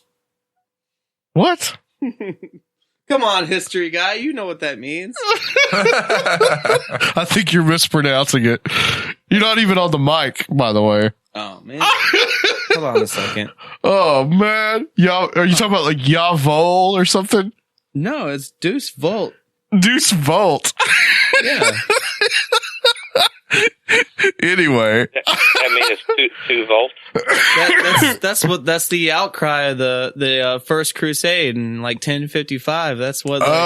Deus something. Oh man, I can't speak God's Latin. People. Yeah. Deus Volt. He's throwing some Latin on us. Oh, okay, I gotcha. Yeah. I think that's what it is. It's a little Latin. I think he might be possessed by a demon or something. We might have to take care of that. Yeah. You might have to exercise him, so it's some exercise clothes. I need a sexorcism. Run him around the studio. He needs to be exercised. Well, Dr. Future, we're just about out of time for the interview portion, but I haven't alienated enough people. Well, hold on. Deus Volt actually is classical Latin for God wills it. Okay, right, so that's it. Yeah. It was the cry of the people at the declaration of the First Crusade by Pope Urban II at the Council of Clermont in 1095. 1095, yeah. You're totally right. Oh, I'm impressed, Luke, even though you said 1055. You were 40 years off. But I said 1095. yeah, you totally did. You did. You had it. Well, yeah. I think 1095 was the fall of Jerusalem, so that is an important date, if I remember right. So let's see. It would have been 1099. The crusade was declared in 1095, but they didn't actually get it all together and it took some time to get there. Yeah. And then the fourth crusade that you were talking about, of course, he knows it. that was 1204, which, you know, like I said, a lot of people don't realize that happened. And then also too, that's huge in the Russian point of view, because the Russians, being the inheritors of Byzantium as they see themselves, right, they see that as that still kind of rankles with them a little bit. All right, smart guy. Who was the first brewery in the world? I don't know. I'm sure you know that. It's got to do something with beer. It's the Egyptians. It's the Egyptians invented beer. That's true. Yeah, I do that. I don't know which Egyptian, though. Well, damn it. Yeah, that's not anyway, so Dr. Future, how are the books coming? What's the ETA? Are we looking at another 5-6 years, or are we going to get that done soon? No, because we'll all be dead then anyway. Yeah, that's true. If the rabbis' prophecies are true. You know, it's so funny. They're quoting these rabbis about all of these weird things to find the Messiah, and they had one right there in their lap, and they didn't know to identify it. So why would we listen to guys who have a horrible record at picking messiahs and give them any kind of credence? That just shows how far the Christians have gotten off the plantation. Mm-hmm. You know, when I was at the UN meeting that I spoke at on religion and spirituality, I have a video of it from the panel session, and the Kabbalah expert was there, and he talked on camera saying that they secretly knew that Jesus was the Messiah. And it totally blew me away when he's saying this. He said they'd known it for hundreds of years before then that it was, but they said it was secret, and we had to keep it secret, and we didn't talk about it elsewhere. Mm. And after the meeting, I went and I asked him, I said, did I hear you right? Is that what you said? And he said, yeah. And I have a video of it, so it's very interesting. But regarding the books, I about halfway through the last one, and about 350 pages into it. Probably got another 350 to go at least. But I had to stop and get these references documented. I got over 1,000 online references in the book so far, not counting books that are cited and other, printed material. So this is the last penultimate one, and I'm going to keep flogging it till I get it done. And, hopefully next year, 2017, that'll be one bright light, is be able to get out and start insulting a whole new set of people when these books come out. Yep. We're definitely going to have you on for a whole series to talk about them. So. Absolutely. Well, I'm not going to shut up once those are out, and I won't whine about interviews anytime you'll have me on, because there's going to be a lot to talk about in them. And there's a lot of these outlets I'm sure they won't have me. So this is actually a forum for free-thinking people to get challenging information and consider it. And so I'm thankful that you all would be willing to consider me for that. You don't think they're going to have you on in the studio in Skywatch TV?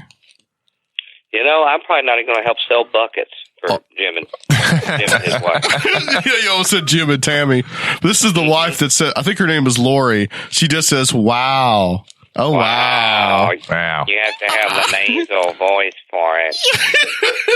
But I'm hoping they're going to have the Mike Bennett Holy War Chronicles bucket special. Yeah. Just like a bucket full of your books. Bucket of books. You should do that anyway. You should just have your own bucket of books. You know what? I might just do that. Just sort of my nose. You can get a bucket at Home Depot for like $1.20. Just send one out with each book. And it'll have a toilet seat with it, too. Yeah. So you can just leave the books down there. That way you can have your final say on the books. You can read it or not, whatever. You're going to have something to read while you're on the crapper, so it's a pretty good idea. Use it for toilet paper when you tear the papers. Right. We could roll some joints with Dr. Future's book. Sure. Hey, Luke, if you want to get those, can I get your endorsement of them, Luke? You sure rolling can. Papers. I'll be your spokesperson, bro. Okay. I don't know if you know what you're asking for there, Mike, but anyway, tell people where they can contact you, and also give the blog site address again. Okay. If you're particularly demented and disturbed of mind, you're in the right frame of mind to listen to Future Quake, my old radio show. If you go to futurequake.com, 7 years of shows are archived there. It's sort of, we joked, it's sort of the Precambrian version of Conspirinormal. Mm-hmm. It was like the John the Baptist forerunner that Tom Horn was talking about. Yes. So if you want to hear a very primitive show, check out Futurequake, futurequake.com. If you'd like to read some more recent writings, sporadically I write. I'm very verbose there. Once I do post, it's at Two Spies Report, like SPIES, twospiesreport.wordpress.com. And send me an email if you want to at my old show email, Dr. Future, drfuture@futurequake.com. And if you'd like to get on the email announcement list, I will let you know when the books are ready to release, and they're going to come out. They'll all be en masse, like maybe 10 weeks apart, just enough time for us to get over here and talk about stuff in them. And then they'll just come out rapid fire like an automatic machine gun. Excellent. And would love to have people drop me a line, and I'll put you on the list. And once I have the rabbi's approval that it fits in with their models, and we'll release the book. Make sure that you get the Bible code approval as well. Yes. I think you'll find Mike Bennett in the Bible code somewhere. What are you going to say, Luke? I was going to say, right there with in mass. I love the way he throws that Latin around. Sounds so sexy. Yeah. That's for the Romanist of the audience. All right. Well, in that, guys, Dr. Future, stay on the line with us. We're going to close this out, but guys, we will be right back with our year in review.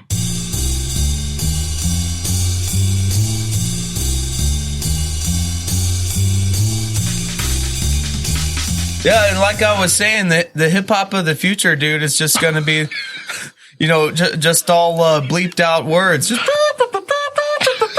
with a beat behind it.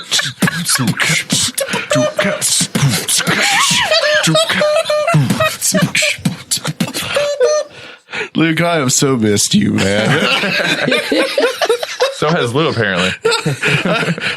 I have just missed all the incredibly stupid shit that you say. It really has been lacking lately. Yeah, well, that's what I'm here for. We've had Jeff fill it in for you, but it's just not the same. Jeff hasn't killed as many brain cells. It's just a different flavor, really. Yeah, it's true. It's true. Well, guys, we are rapidly approaching the end of Conspirinormal's 2016 year. And civilization. And civilization, yeah. Probably. Alyssa is here to help us with this. Hello, everybody. Can we please have another End Times with Lord Raoul? Yeah, that guy. Lord Raoul. Wasn't it like Lord Real or something like that? Oh, my goodness. I love how you mispronounce names. I was listening to the year in review we did last year, and when you talk about Giorgio Tsoukalos, and somehow his name was Zuccarello. Giorgio Zuccarello. Zuccarillo, dude. You've never heard of him? Come on. What is wrong with you? He's kind of popular right now. Giorgio Cigarillo. Oh, man. Rob, you really enjoyed that interview with Dr. Future. You got into that. Who doesn't? I love Dr. Future. Yeah. Oh, yeah. I really do. And he reminds me a lot of you. I don't have anything against Christians or Muslims or anyone of any faith particularly. As long as they're, they're well founded in a knowledgeable, I've researched this and this is what I feel and this is what I believe and this is a personal thing. And I love that. I absolutely love that about people. And we should all feel different things. We should all have different ideas. But it's people that have hard-coded beliefs that I'm going to fight people and kill people for these beliefs, even if they're contrary to the beliefs I'm fighting for, that I have this huge issue with. And anytime I talk to someone like you or Dr. Future about that kind of thing, it draws that out of me. Most of the time you'll notice that people in these different groups, that they will say the same thing. They will use the same rhetoric. They will do the same thing, but still see themselves as polar opposites. Or they'll pick and choose Like, you know, cherry picking. Here's a line that benefits me at this particular moment, kind of thing. But not get down to like the core beliefs. And I've read the Bible multiple times. I've combed through it. You've had confirmation and all that. Yeah, exactly. Yeah, I went through Sunday school and confirmation, and all like Lutheran or something. Lutheran, yep. But I've also read like lots of other religious texts. I've studied Taoism. I've studied Zen Buddhism. Taoism is badass. I love Taoism. Hell yeah. Winnie the Pooh. Yep. Yeah, the Taoism Pooh is the Taoism of Pooh is true. Awesome. Tao of Pooh. Yep. Yes. But it's I don't know. It all has merit. Yeah. So I don't know. And like I said, Christianity to me boils down to just love your neighbor, be a compassionate human being. Yeah. And that's the basis of it. Right. Like there's the whole, like, if you don't believe in Jesus, you're going to hell aspect, which I don't agree with. And I'm sure a lot of people disagree with that, but I just try to be a good person. And that's to me what the Bible represents. And anyone who does anything to the contrary, like I can write you off instantly. I don't care what you what you say, what you think, or what you believe, or how you justify your actions. You can call yourself a Christian. You can go to church and ask for forgiveness every Sunday. But if you're out there preaching for war, then I don't know. I got nothing to say to you. Then I don't believe you and the things that you preach. And those are the elements that I agree with Dr. Futron, and I'm glad we had him on.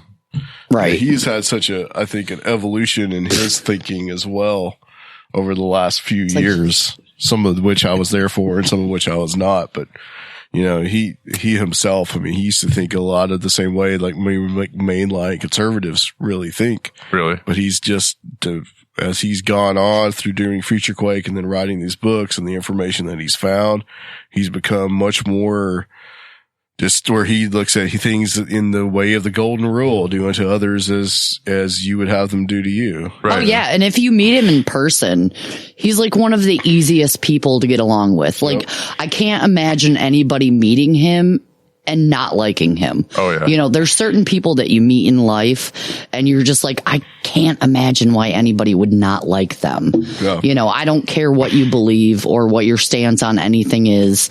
When people like that, when you meet them and especially when you speak with them and that you're speaking with them about something that they feel passionately about, you stand up and take notice, whether you agree with it or not. You take that in and it helps to form your opinion. You can't talk with people that believe exactly the way you do your entire life. You have to, right. Not saying that I disagree with him on anything or everything, but no, that's what I say is like the insular approach is when you're isolated and you're only around people that agree with you, and, right? Spend your life preaching to the choir and not ever receiving anything. Which I hope that I have had plenty of people on the show that I disagree with, and I plan to keep it that way. Well, I think it's the point of our show. Yep, it sure is. I want to go through the last year of shows that we did. We did the kind of similar thing at the end of 2015. Rob, I don't know if you got a list or if you want to pull it up on your phone. I can try it. Are you just going to read them off? Yeah, I'll read them off. Just like anything that you remember about them. Yeah, I'll just follow your lead. Luke, the same thing. If you remember anything. Doubtful, but we'll see. We'll be optimistic. Oh yeah, who was that guy? Oh yeah, that was cool. Oh. All right, well, we ended last year with Robert Sullivan IV. That was the second time that he was on, and we started 2016. This is on January the 4th. This was episode 102. So we've done 45 shows this year. That's pretty impressive. Not bad. 7 weeks off. Yep, 7 weeks off.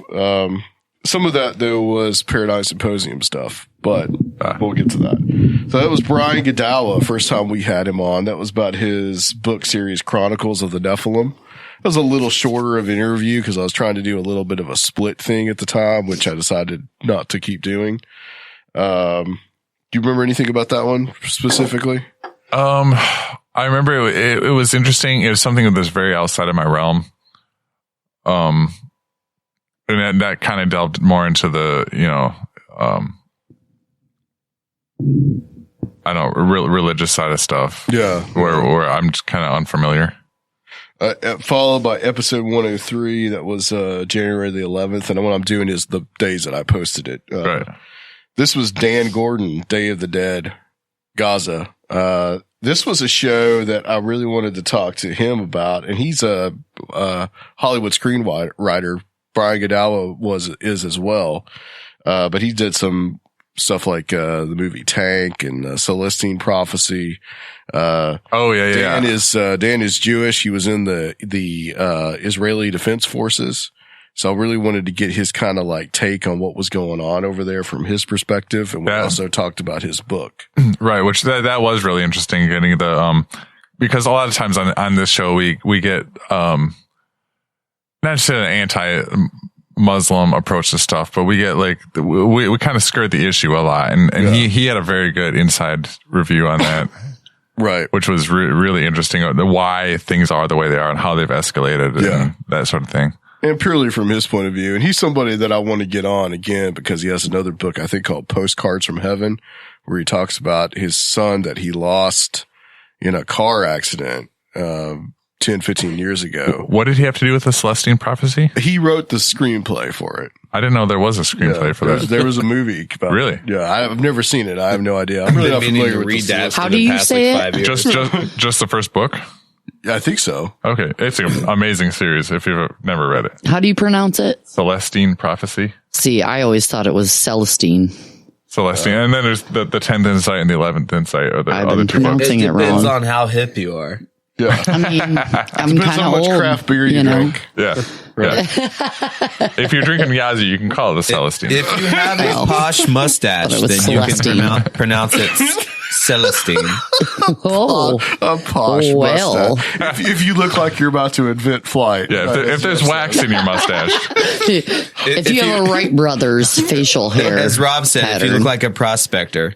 I did have someone. That was quoting Jeff. okay.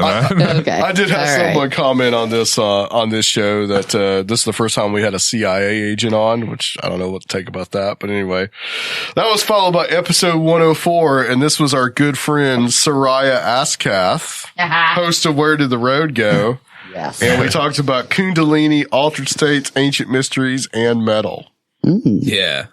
And this was the show where Soraya thought that Alyssa was the co-host. That was great. Well, it cracked me What up do you because mean? I'm not. I used to Google I used to Google Conspirinormal all the time just to see what kind of stuff would pop up, you know. Uh-huh. And his blog post popped up like on the first page, and it was like, I want to thank Adam and Luke and co-host Alyssa Me. for everything they do. Mentioned Luke. Did he even mention Luke? No, he mentioned Luke. He Probably not. didn't mention me. He mentioned you and Luke and Alyssa. Oh, okay. Yeah, that's right. Yeah. What? I'm awesome. I mean, really I can't help remember- it. But yeah, you should remember this one because he actually talked some metal. Oh, about yeah. metal No, with I this was guy. talking about him. Like, Yeah. he couldn't remember who's I who. love So he was Soraya. just like, oh, well, we'll just go with it. But do you remember some of this? So we talk about the Kundalini awakening and Faintly. Very, very faintly. it was back all the way back. Almost in January. non-existent, faintly. I don't remember most of this year, dude. Oh, Lord.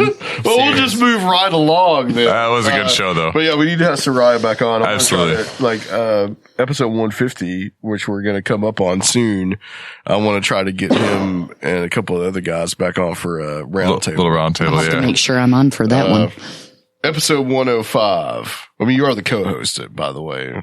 Yeah. I mean, I have to be. When I'm the Soraya co-host is on now. the show, you have to be the co-host. Yeah, episode 105. This is Rocky Stucci. Oh, We had Rocky Rocky back Stucci. on. love Rocky. Anyway, social engineering, Hegelian dialectic elections, and the Oregon standoff is what I called it. And we talked a lot on that show about the Oregon standoff that was happening at that time. We posted this the February 2nd. So this was right as that, I think, was actually winding down. Anything that you remember about this one? Not distinctly, but I mean, just Rocky in general. Like whenever we have Rocky on, I'm always like, I kind of prepare myself ahead of those shows because I always feel like he's a little more like right oriented politically than me. But then whenever I talk to him, he's not. I don't know what it is. I mean, I think he has he's looking into a lot of this stuff himself. He is. And he's very very mid-ground, very, just very, very well versed in all of it. And I don't know what it is about him that I always feel like I have to prepare an argument for it, even though I always agree with him. Well, we get into some, when you're more right than you thought. We get into some real kind of deep and he's more left personal than I stuff. Things that are much more on a very human level. Yeah, we get real philosophical with him. Absolutely.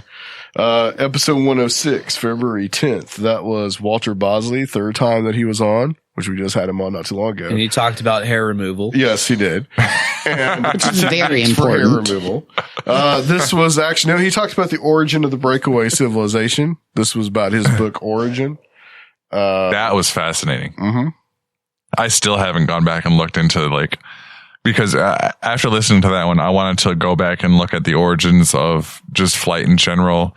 Yeah. And, aero mechanics and all of that. It brought a whole huge chunk of my knowledge as far as, aeroflight history to question, but in a really, really great way. Yeah. That was a really, really great episode. One of the things from the episode and reading the book also is he looks at, kind of the development of what he thinks, that he sees UFOs as possibly being a craft that are being used by a breakaway civilization. Right. So he's looking at things like the 1850s, the Charles Dalzell stuff. Right. Well, yeah, it goes back to the balloons sent up to scout, and then being. And then the airship mystery of the late 1800s, the 1890s. Which was my biggest question for him on that episode, which I posed at the end, was why didn't this get militarized? And right.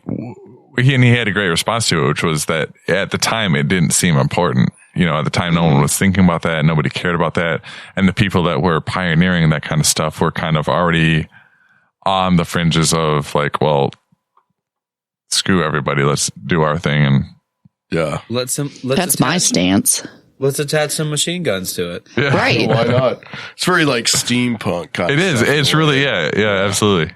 I like that. Next episode was episode 107. That was February 27th. That was Ron Felber, the Mojave incident, which, by the way, was on Paranormal Witness. They redid that. I know. I saw. I remember I watched that with Alyssa, and I was like, I think we had a guest about this. Yeah, he was on that show as well. Yeah, I know. That's when I finally was like, oh yeah, we did. I had heard him on Darkness Radio, and I was real intrigued by the story. And then we had him on, and there were some things that he talked about in the book, about the hallucinations and, that you couldn't have shared hallucinations. I think I kind of challenged him a little bit on that with the whole existence of BZ and the fact that these people were out pretty close to several military installations. Right. They were in a remote area, but they were close to these installations. And so they were out there, and that the possibility that they could have had some kind of altered state experience, because there's so many things in that. One of the things that really struck me in that experience was that when they had this horrible thing where they felt like they were being attacked by these little beings, then all of a sudden they have this angel that shows up, which actually is not in the Paranormal Witness, right? The show that's not in there, but that's very much an aspect of it. And the comparison between that kind of experience and an ayahuasca experience where people feel like they're being torn apart, and then all of a sudden they have a beautiful experience afterwards, was very similar. Yeah, I remember that kind of threw him for a loop a little bit. My favorite element of that story, though, is that after everything was said and done, they got in their pickup and drove to their nearest neighbor, which was miles away or whatever. Yeah. Because they thought that everyone in the world had experienced this. Right. They were convinced that it was an apocalyptic event. Yeah. Right. It's like the Orson Welles, right. War of the Worlds. They thought everybody. But they got to the nearest neighbor and explained what had happened to them. And everyone was like, no, we don't. We have no idea what you're talking about. To me, lends at least if not credibility to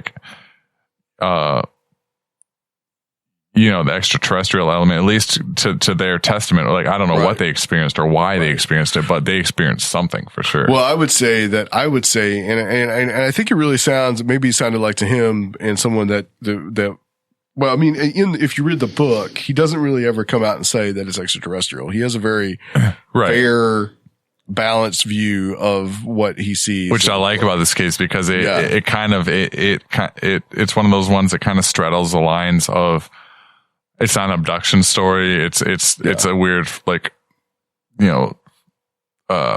Close Encounter of the Fourth Kind meets MK Ultra meets a lot of weird kind of stuff. Yeah. And definitely that something happened to those people. What happened to them was 100% real. Right. In fact, in the show, they actually show the actual couple being hypnotized and going through what they went through. Right.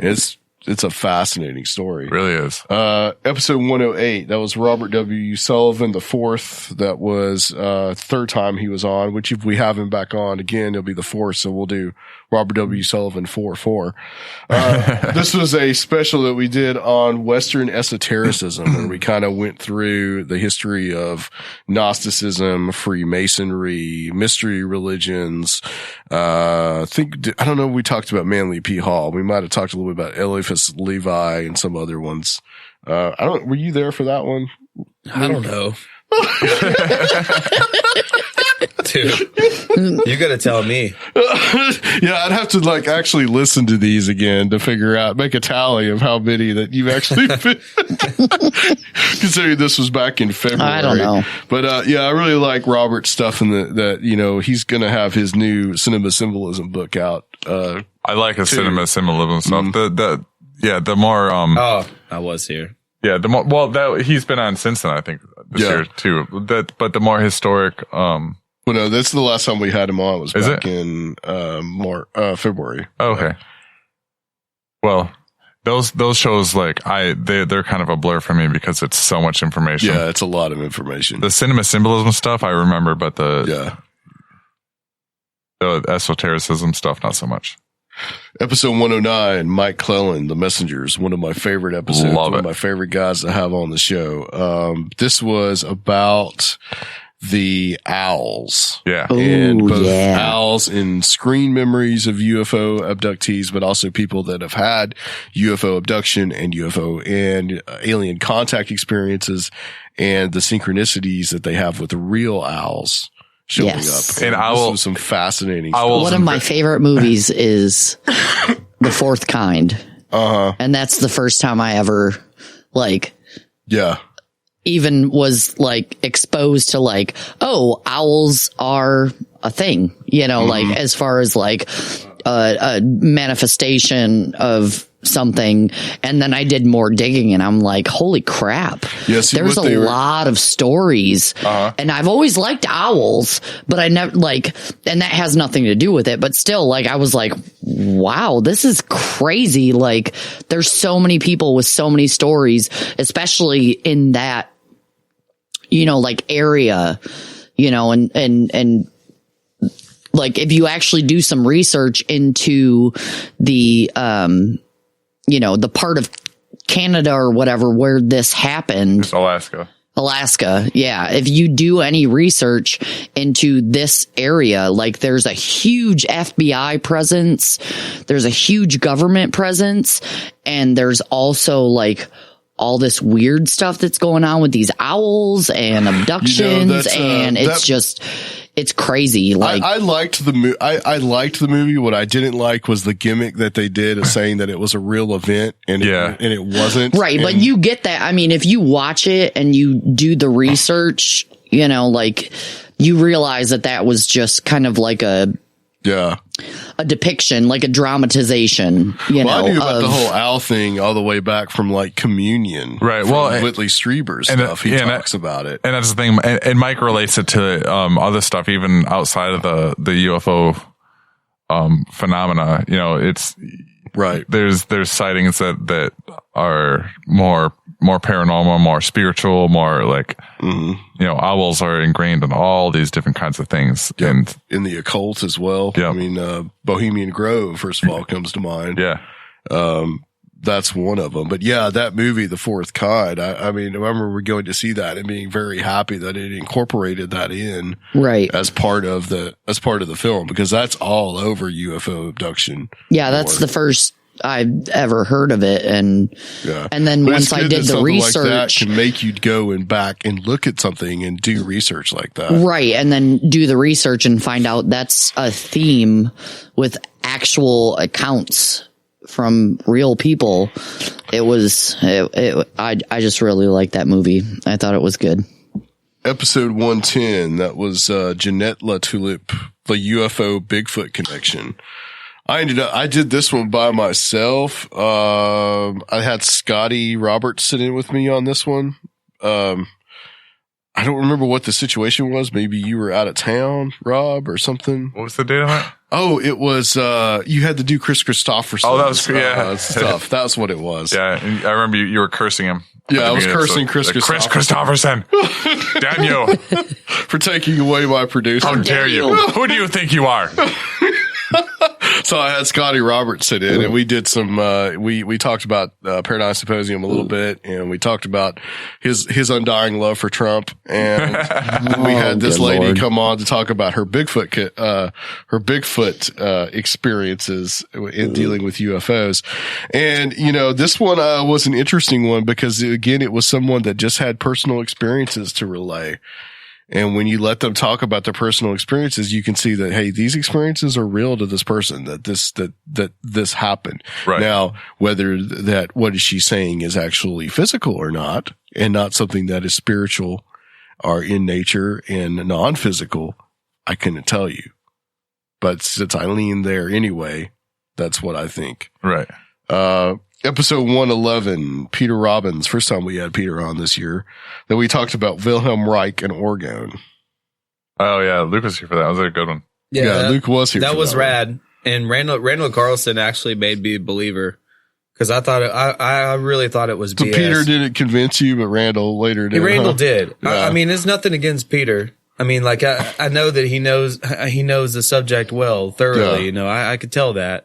And he's actually went out to the sites and he's experienced everything firsthand. But Randall Carlson gave it to me in an explanation that I could really relate to. Mm-hmm. Very cool. What was how did you relate more to that than? Because he was saying about the structure of an atom compared to the anatomy of the human body compared to, orgone and how it works as an earth science. Gotcha. Okay. Yeah. And how they each relate, and they're each scale model, different scales of models. And it's a repetitive sort of structure of the energies and what's happening. What was the scientist whose research that was all based on? Wilhelm Reich. That's right. Wilhelm Reich. Mm-hmm. Love Peter. Love having him on. Oh, absolutely. And got the pleasure of I want to have him on just for some of out with him in New York City. I just want to have him on for some of his side stories someday. Oh yeah, we got to do that. He's the best storyteller ever, for real, and he's experienced some amazing stuff. Yeah, the whole story about him hitchhiking to India, that was just so awesome. Yeah, that was one of my favorite times at the Paradigm Symposium was just hanging out on the steps outside, smoking cigarettes, listening to him talking about his hitchhiking experiences when he was just a young, crazy hippie. It was funny. It was funny because we were when I was in New York, it was me and my friend Hardin, and we meet up with him in Columbus Circle, and I say, where are you staying when you're here in New York? Cause he doesn't live there. He lives in Ithaca where, Soraya lives as well. And he said, he said, well, I'm staying at my friend Alan Lanier's, who's the drummer of Blue Oyster Cult's house. I'm like, okay. Oh yeah, that's totally normal. Cool, dude. And then we're we met up with him again on that Wednesday right before we came back to Nashville. And he said, we're walking through Central Park, and he says right here is where, in this spot was where we had the Central Park Be-In. I don't remember it because I was way too high. But I don't remember most of the 60s. Well, his sister is Helen Wheels. Yeah. So right, and she did a lot of things with Blue Oyster Cult. Wrote a few of their songs, which is interesting because there's a recording of her singing the song Ghost by Rocky Erickson, which actually the band Ghost redid a cover of. Nice. So, episode 112, that's Brian Godawa too. Second time we had him on. This was talking about his new series called Chronicles of the Watchers. And this was about, the first emperor of China and some of the things that he believed there. Again, an interesting show. I'd have to go back and listen to it, but I did enjoy the books. I like the books by screenwriters because they're very much like a movie. You know? Yeah, that was one I spent the whole time on Wikipedia trying to understand the conversation. Trying to get caught up. Episode 113, our good friend Joshua Cutchin, the Cutch. First time we had him on this year. This was a Trojan feast. Oh, I love that episode so much. Yeah. Like, and you know, I mentioned we just had him on the last episode. So, I mean, this is real recent, but. Right. You know, I came into that one with, you had told me it was the relationship between like spiritual beings or fairies and Bigfoot and food. And I was thinking like, okay, we're going to talk about what like fairies eat. Okay. Okay. But then it was totally a different angle. It was like all these like folklore tales and like this really cool angle to like, the offering of food to spiritual beings or the reception of food and these binding contracts between the two and just really, really cool stuff that's like pervasive through all these different cultures. And it was awesome interview. And also the association with entheogens and hallucinogenics. Right. Yeah. Those things as well. Right. It's good to have somebody who is out there actually putting in the work and researching. Oh, he does so much. To find these connections, because he does so much research. You don't think about it on your own, you know, but then when someone else does the work, puts in the work and the time and the research and does it for you, you're like, wow, that's crazy, you know? And he's totally that guy. And it's good to have those people. So episode 114, Mark Anthony Wyatt. This is about Wyatt's Weird World. Love Mark. One of the guests in the UK. So it's kind of like an early day show for us. This was, very interesting. A lot of different personal stories that he told. Interesting story that is about his dad and the faceless figure on the bicycle. Has he been on twice this year? No, this is the only time he's been on so far. We'll have him on again, I'm sure. But he had. I guess I just talked to him a lot on Facebook ever since that show. I feel like I've talked to him a lot. Yeah, he's a very interesting guy. He has so many interesting stories. Some of it has to do a lot with sleep paralysis. Very interesting story about him being a little kid and having this dream of flying over a city and then being able to tell that there was a wall in a certain place that he never had been to physically. That was very interesting. Episode 115, Scotty Roberts. We had Scotty back on. I think we did an hour of just us in the studio, that we did. So I'm assuming you can edit all that out. But anyway, so that was something we did in the studio, I think with just the three of us. I'm not sure who was there, but definitely you and me. And then I had Scotty on the next night because I was supposed to have him and John Ward come on. But we talked about John couldn't do it. I remember. And that was when John was living in Minneapolis. And we talked about Paradigm Symposium. Yeah, and we talked more about Scotty's love for Trump. Yeah, it was a lot of Trump stuff. I remember that. So I remember listening to it afterwards and be like, I wish I'd been there. Episode 116. A lot of that was getting ready for Paradigm Symposium too. You know, we trying to support him and to get to Paradigm Symposium, and hopefully maybe we got some people to come. Who knows? Episode 116, the first time we had on Dr. Timothy Furnish. And this is that's the first time we've had him on? Yeah, that was the first time. We did him on twice, this year. Yeah, I call that Islam 101 because that was all about Islam and the different sects, Sunnis and Shiites and all that. It was, that was. I didn't retain any of it, but it was fascinating. Like, well, I mean, I did. I learned more in that hour and a half talk to him about Muslim culture than I've ever learned the rest of my life. I have to be honest. I have no idea. Even the tiny percentage that I retained is more than I've ever learned anywhere else. Right. Well, I think it's important for people to understand it. Understand what you're talking about. Yeah. Absolutely. But yeah, there's a lot of information there. Yeah, the different factions and who is actually involved in what, and yeah. So if you're interested, go back and check out that episode. Episode 116. Episode 117. This was the first of our Paradigm Symposium interviews that we did.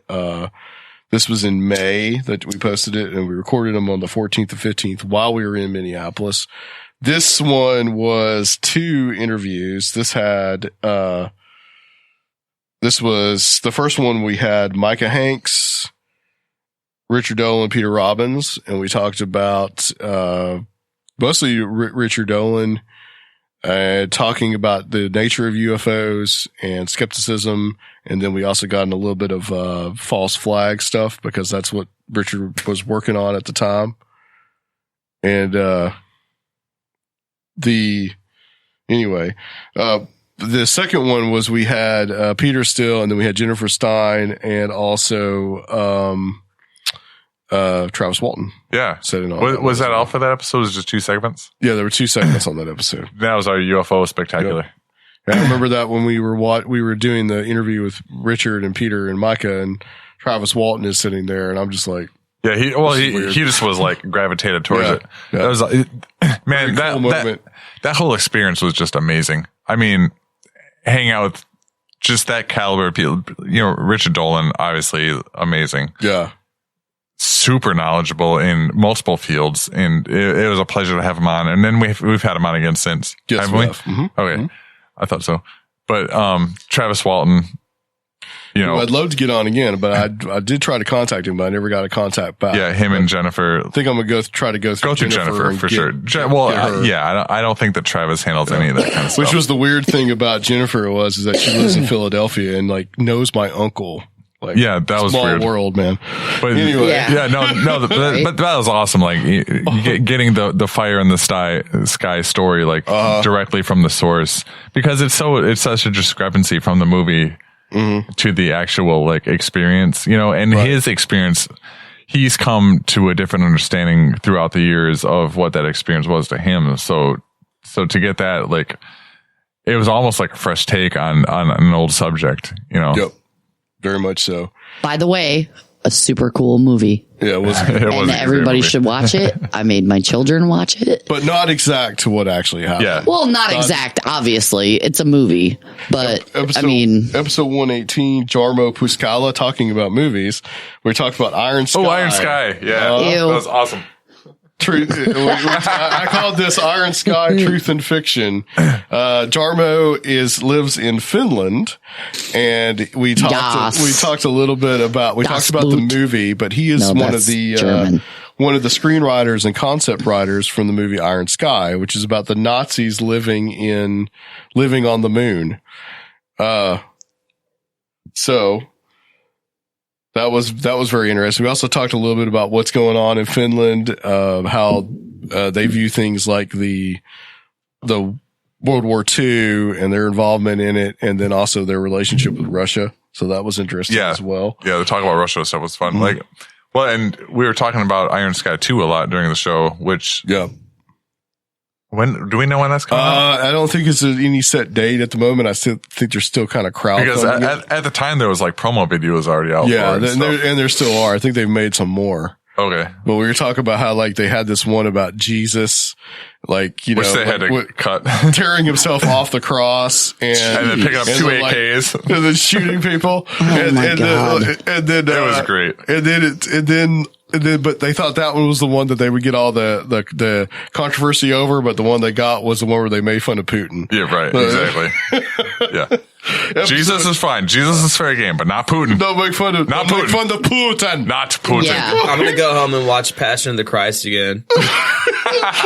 Why would you do that to yourself? Enjoy yourself. Why would you do that to yourself? I'm going to mute it though and like play metal in the background. Okay. Well, yeah. Okay. Episode 119. That's allowable. Jim Bear King, Bigfoot's Dark Side. Yes. remember about this one, Rob. Rob is a big Bigfoot Besides fan. Bigfoot romancing horses. No, that's all I remember. Yeah, that was it.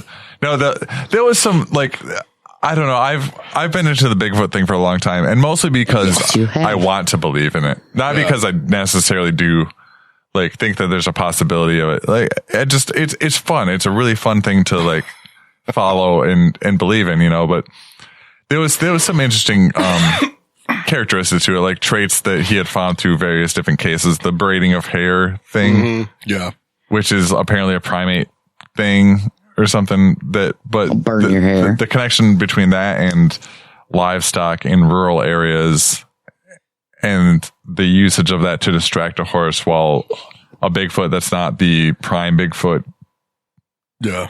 does his thing with said horse. You also got to hear me say the phrase, I want some semen in reference to my God. Extracting semen from the horse or cow to prove that Bigfoot This was a very case. You're like, well, if this is happening to all these horses, why don't we get a DNA sample? Yeah, that's what I was saying. Very good. Yeah.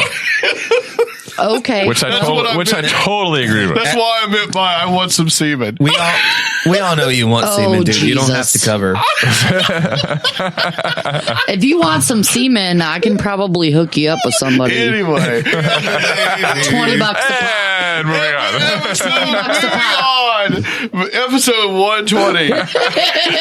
Robert Guffey, Camelio, which Heather just heard the other day and told me is her favorite episode, by the way. Well, she hadn't heard the recent ones. Yeah, that's true. No, that was a great episode. Like, that was bizarre. Yes. I had never heard of anything like this. Man, that one ranged from everywhere from, like, not even MK Ultra stuff, but like to like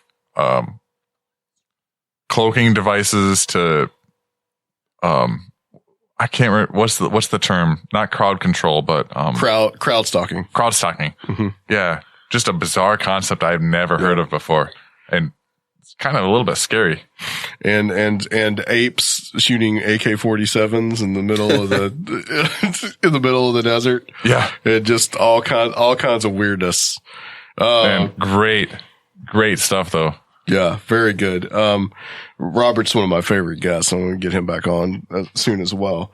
Episode 121. This is the time period in the middle of June where you were exiled to Bonnaroo. Yeah, festival season. And then later on to Firefly. So we saved our interviews from Paradigm Symposium.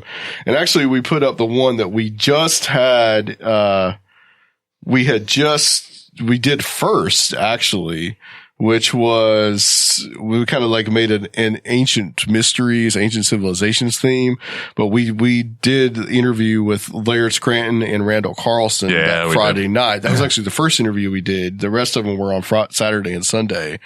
But we also had on, Ed Nightingale, which, his stuff blew my mind and some of the stuff he was coming up with.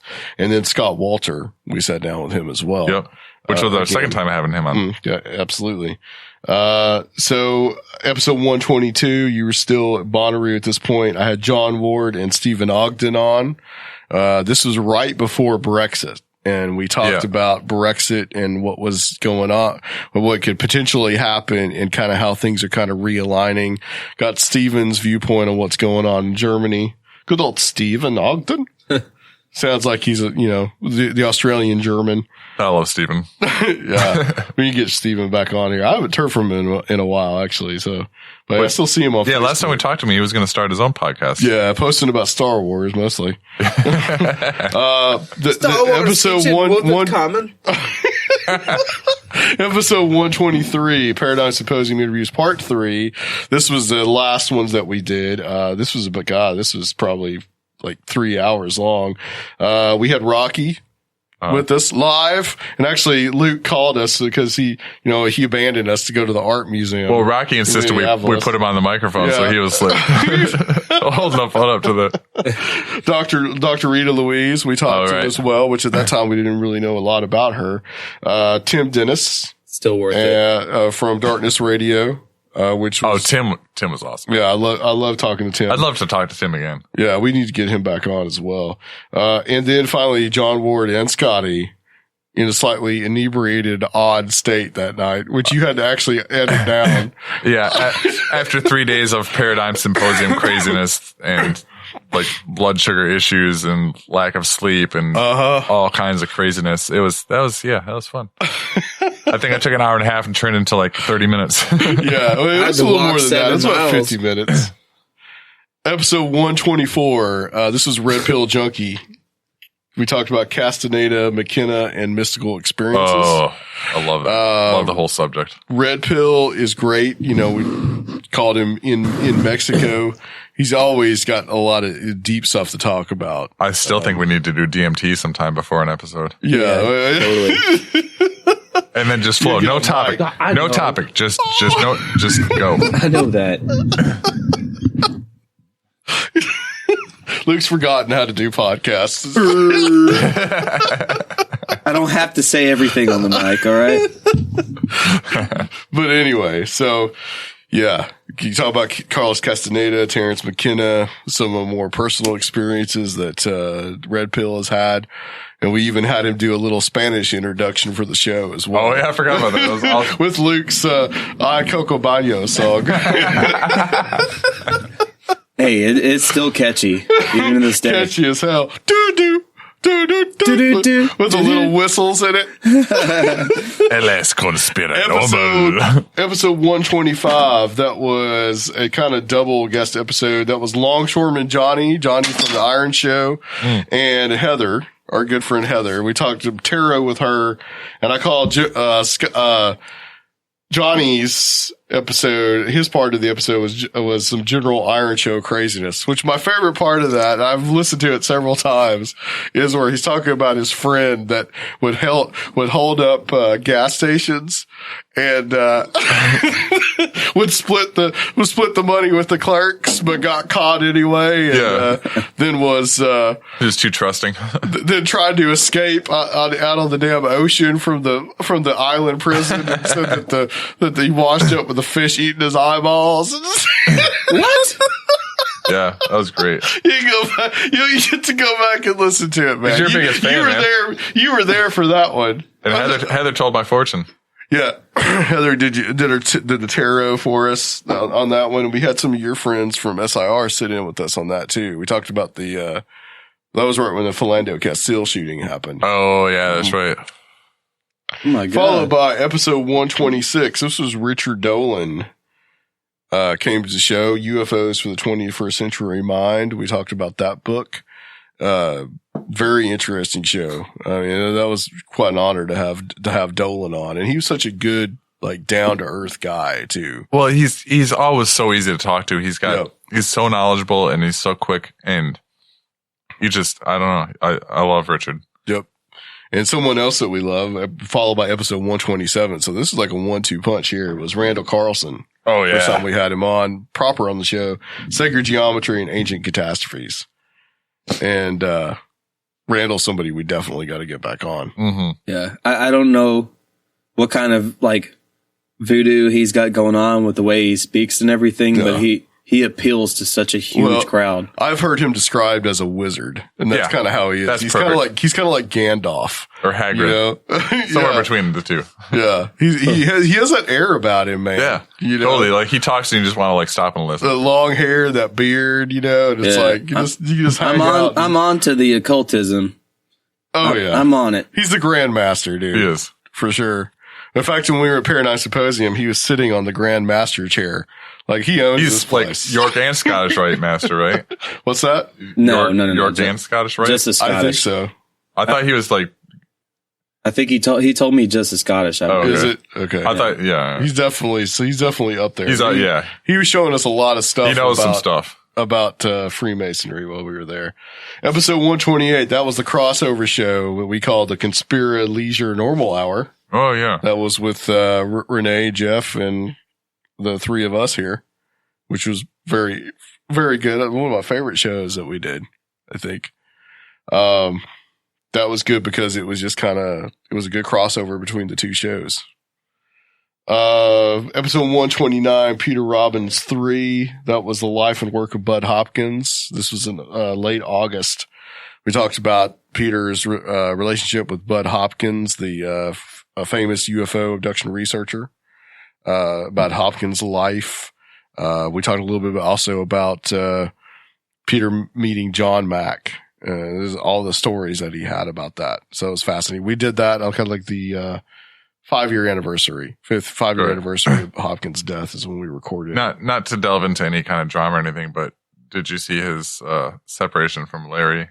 Yeah, I saw something about that. Yeah, I saw that. I don't know what's going on there. I don't either.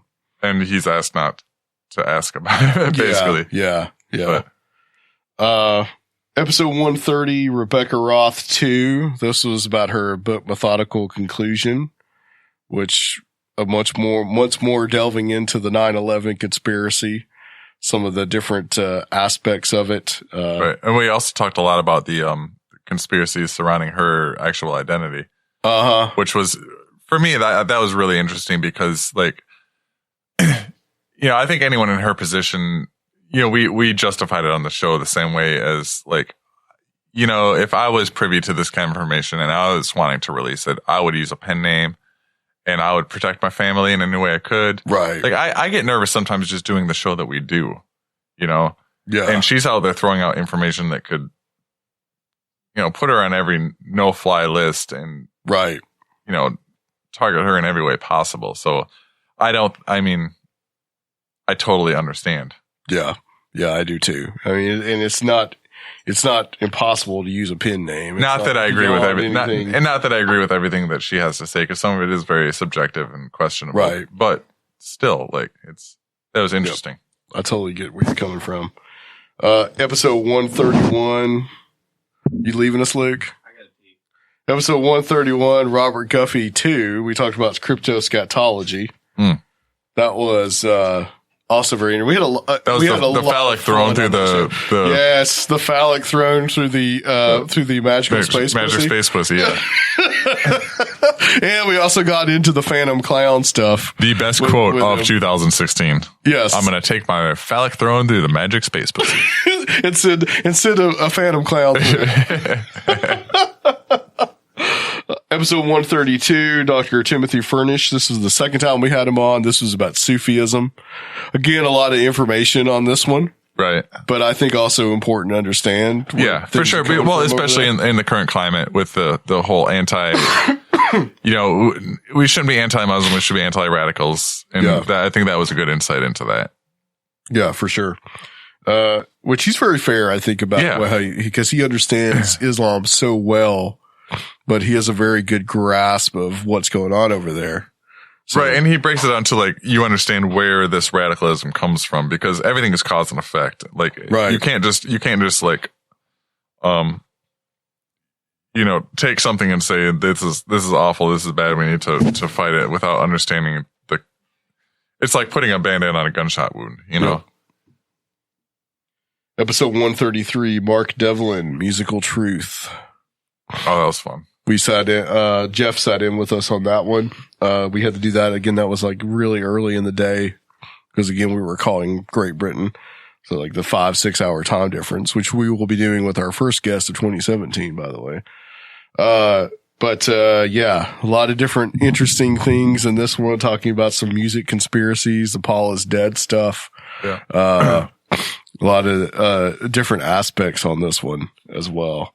Followed by episode 134, which he actually did on the same day, but was posted in October.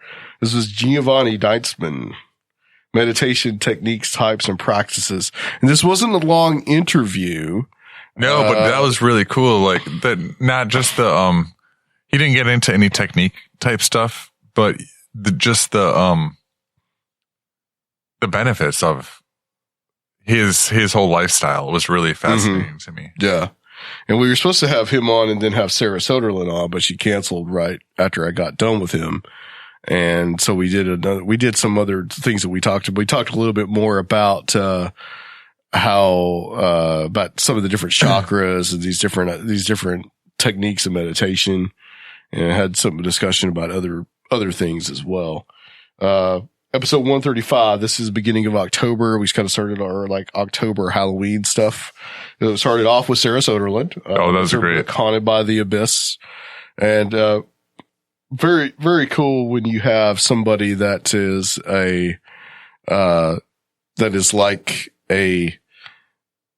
into so many different kinds of things. Yeah, we could have her on a dozen shows, I feel like. And we clicked with her so well. She's just such a great guest and a great host. Like, she does her own show, right? Yeah. I think she's trying to get another show started with Rocky on IPBN. Nice. So that was followed by episode 136, Steve Stockton, number 2. That was My Strange World, where we talked about more of his personal experiences that he had. This was again a very interesting interview, and we also talked again about the Phantom Clowns to get kind of his input on it. Episode 137, Jenny Ashford and Thomas Ross. We talked about the poltergeist phenomenon and experiences. We talked about Tom's experiences at the Mammoth Mountain. Right. Poltergeist. That was an awesome show. So we got his own personal and this stuff going on. And that stuff all took place like before a lot of that kind of stuff was popularized, before Poltergeist and everything. But it mimics a lot of that stuff so well that it's just an amazing case. And I absolutely loved that show. Yeah. I re-listened to that one twice. Yeah, that was a good one. And I definitely want to get them back on as well. Yeah, absolutely. Episode 138, Tom Dunn, they talk about Detestable. That was one that was, I think, a little controversial. We had Jeff sitting on that one as well. Yeah, that was one that one kind of, that was about satanic ritual abuse. Right. And when we also talked about after the show about kind of like how I felt about it. And this was kind of like the pre-Pizzagate stuff. Right. So, which it came up again with that as well. 139, that was our elections, but our 2016 election spectacular. And that was going through and looking at what was going on with the election. We had Rob Gray, who is a big Trump supporter. And we also had Rocky and Scotty. And, Rocky and Luke were having bro moments over here. Yeah, they were. Ooh. That's my boy. Yeah.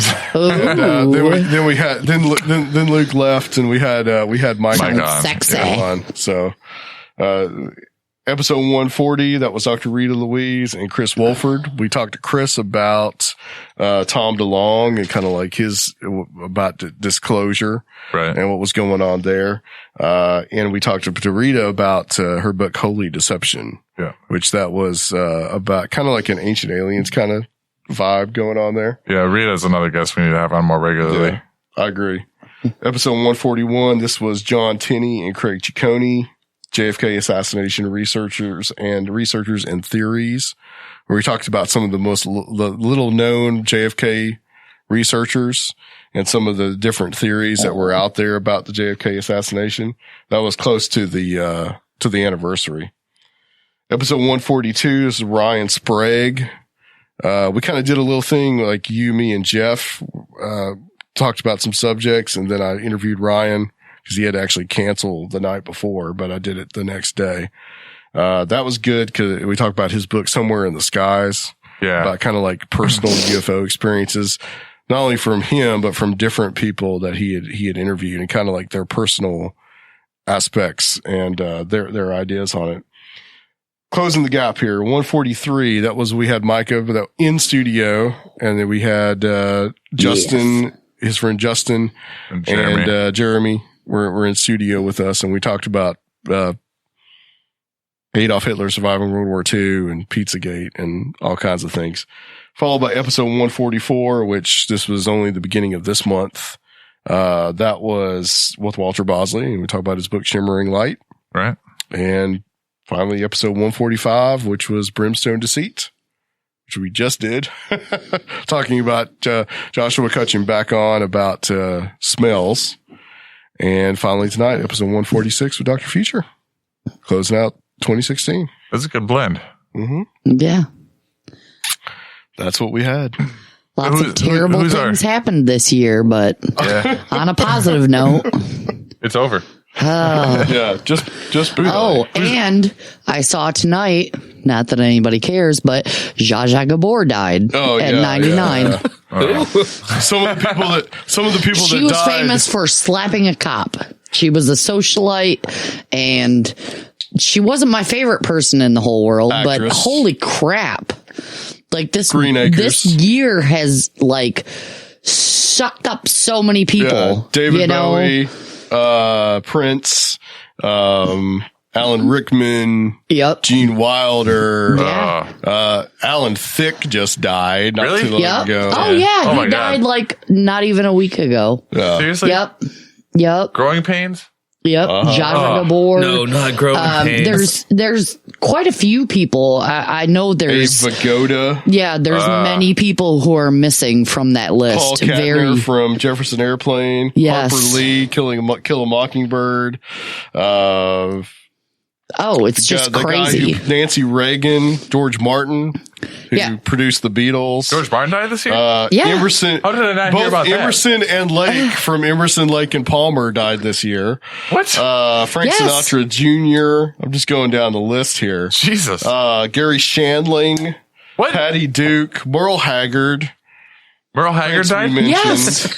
Oh my gosh, Robbie. You're just Muhammad Ali. We do that. I had to know that one. Anton Yelchin, who played Chekhov in the new Star Trek claimed movies, so many lives. killed by his own car. Not to mention all the other crazy crap that's going on. Pat Summitt, who was the University of Tennessee coach at the Michael Cimino, director of The Deer Hunter. Ely Wazal, the writer of Night. Zsa Zsa Gabor is just like one more. Yep. You know, like I grew up knowing who she was. Like Kenny Baker, who played R2D2. What? Yeah. Yep. R2D2 is dead. R2D2 and Merle Haggard? Arnold Palmer, the golfer. Arnold Palmer died? Yep. Yeah. I'm sorry to laugh on that one. Janet Reno, Leonard Cohen. Yeah, I knew Robert Leonard Cohen. Vaughn, the actor. Fidel Castro, we knew that one.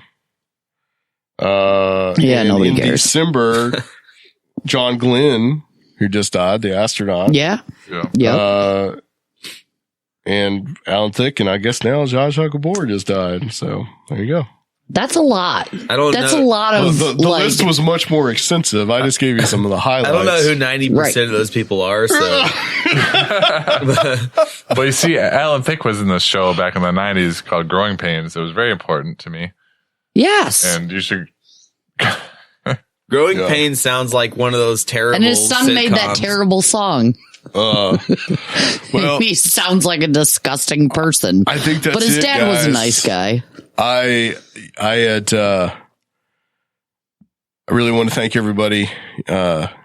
Thank Rob and Luke, Alyssa, and Jeff that's not here. Thanks for letting me join whenever I feel. I appreciate that. We love to have you and your input. I love to be here. I've had some people on Facebook say, "Who is that lady that just screams over everybody?" That's me. Sorry, I'm a Sagittarius. It That's has been just a the way very it good is. year. A couple of things. We're starting something new next year. We're going to have at least probably do 3 shows a month, and we're going to have 2 of those shows have guests. The only show is going to be just us. And we've decided for very various reasons that we're going to call that the Romper Room. Hold on. Keep going, but I'm going to describe why we're calling it that. Okay. And so we're going to have that going on. We're going to be doing that, like I said, one show a month. Also, the Patreon is up and the donations are up. If you want to become a Patreon, you will get extra stuff to your box. Did you find it? Talk about the reviews on, I can pull it up if you want. I got it. But this was a review that we got on the Conspirinormal iTunes review page. All right, so we're going to start doing this once in a while. We're just going to have just us without a guest, and we decided to call it the Romper Room. And here's why: because we had a fan post this on an iTunes review. And we love feedback. We absolutely do. And I'm not trying to make fun of anybody, but give them that recognition. I'm going to. I am going to. Well, that's not their real name anyway. Well, no. But they will know what their tag name is. Maple Bob 23 Maplebot 23. I like this show for the interviews, but they sound like a bunch of children from Romper Room when they try to understand current events. It eventually winds down to everyone agreeing upon some unicorn and Skittles solution to a current social problem, period, or whatever. And they always agree that unicorns and Skittles are the answer.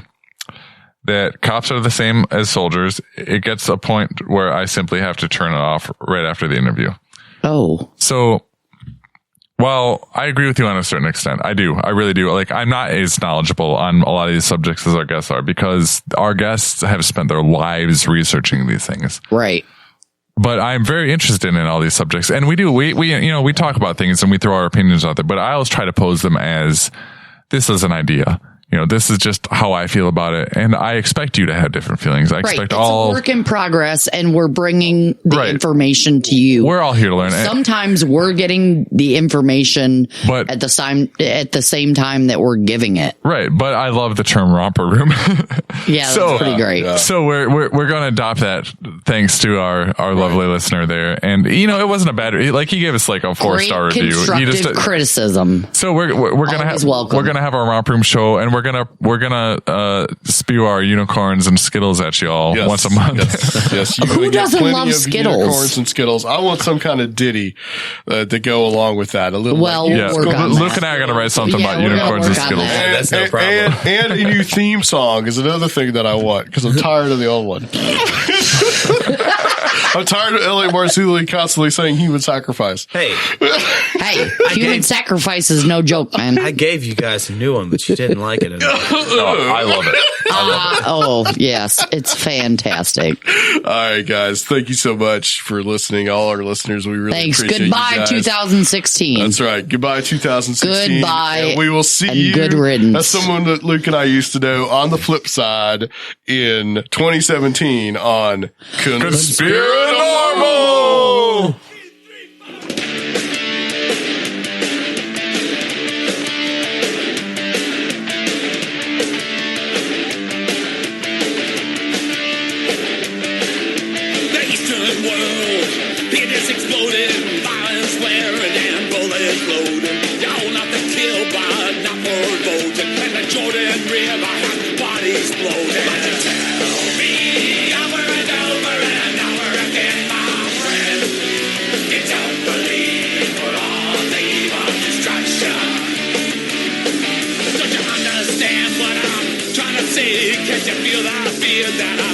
Today, if the button's pushed, there's no running away. There'll be no longer the same with the world in the grave. Take a look around you, boy, it's bound to scare you, boy. Tell me over and over and over again, my friend. You don't believe for all the evil destruction. My blood's so mad, it feels like coagulated. I'm sitting here just contemplating. You can't twist the truth, it knows no regulation. And a handful of senators can't pass legislation that marches alone can't bring integration. When human respect is disintegrated, now this whole crazy world is just too frustrated. Tell me over and over and over again, my friend. You don't believe we're on the eve of destruction. Now when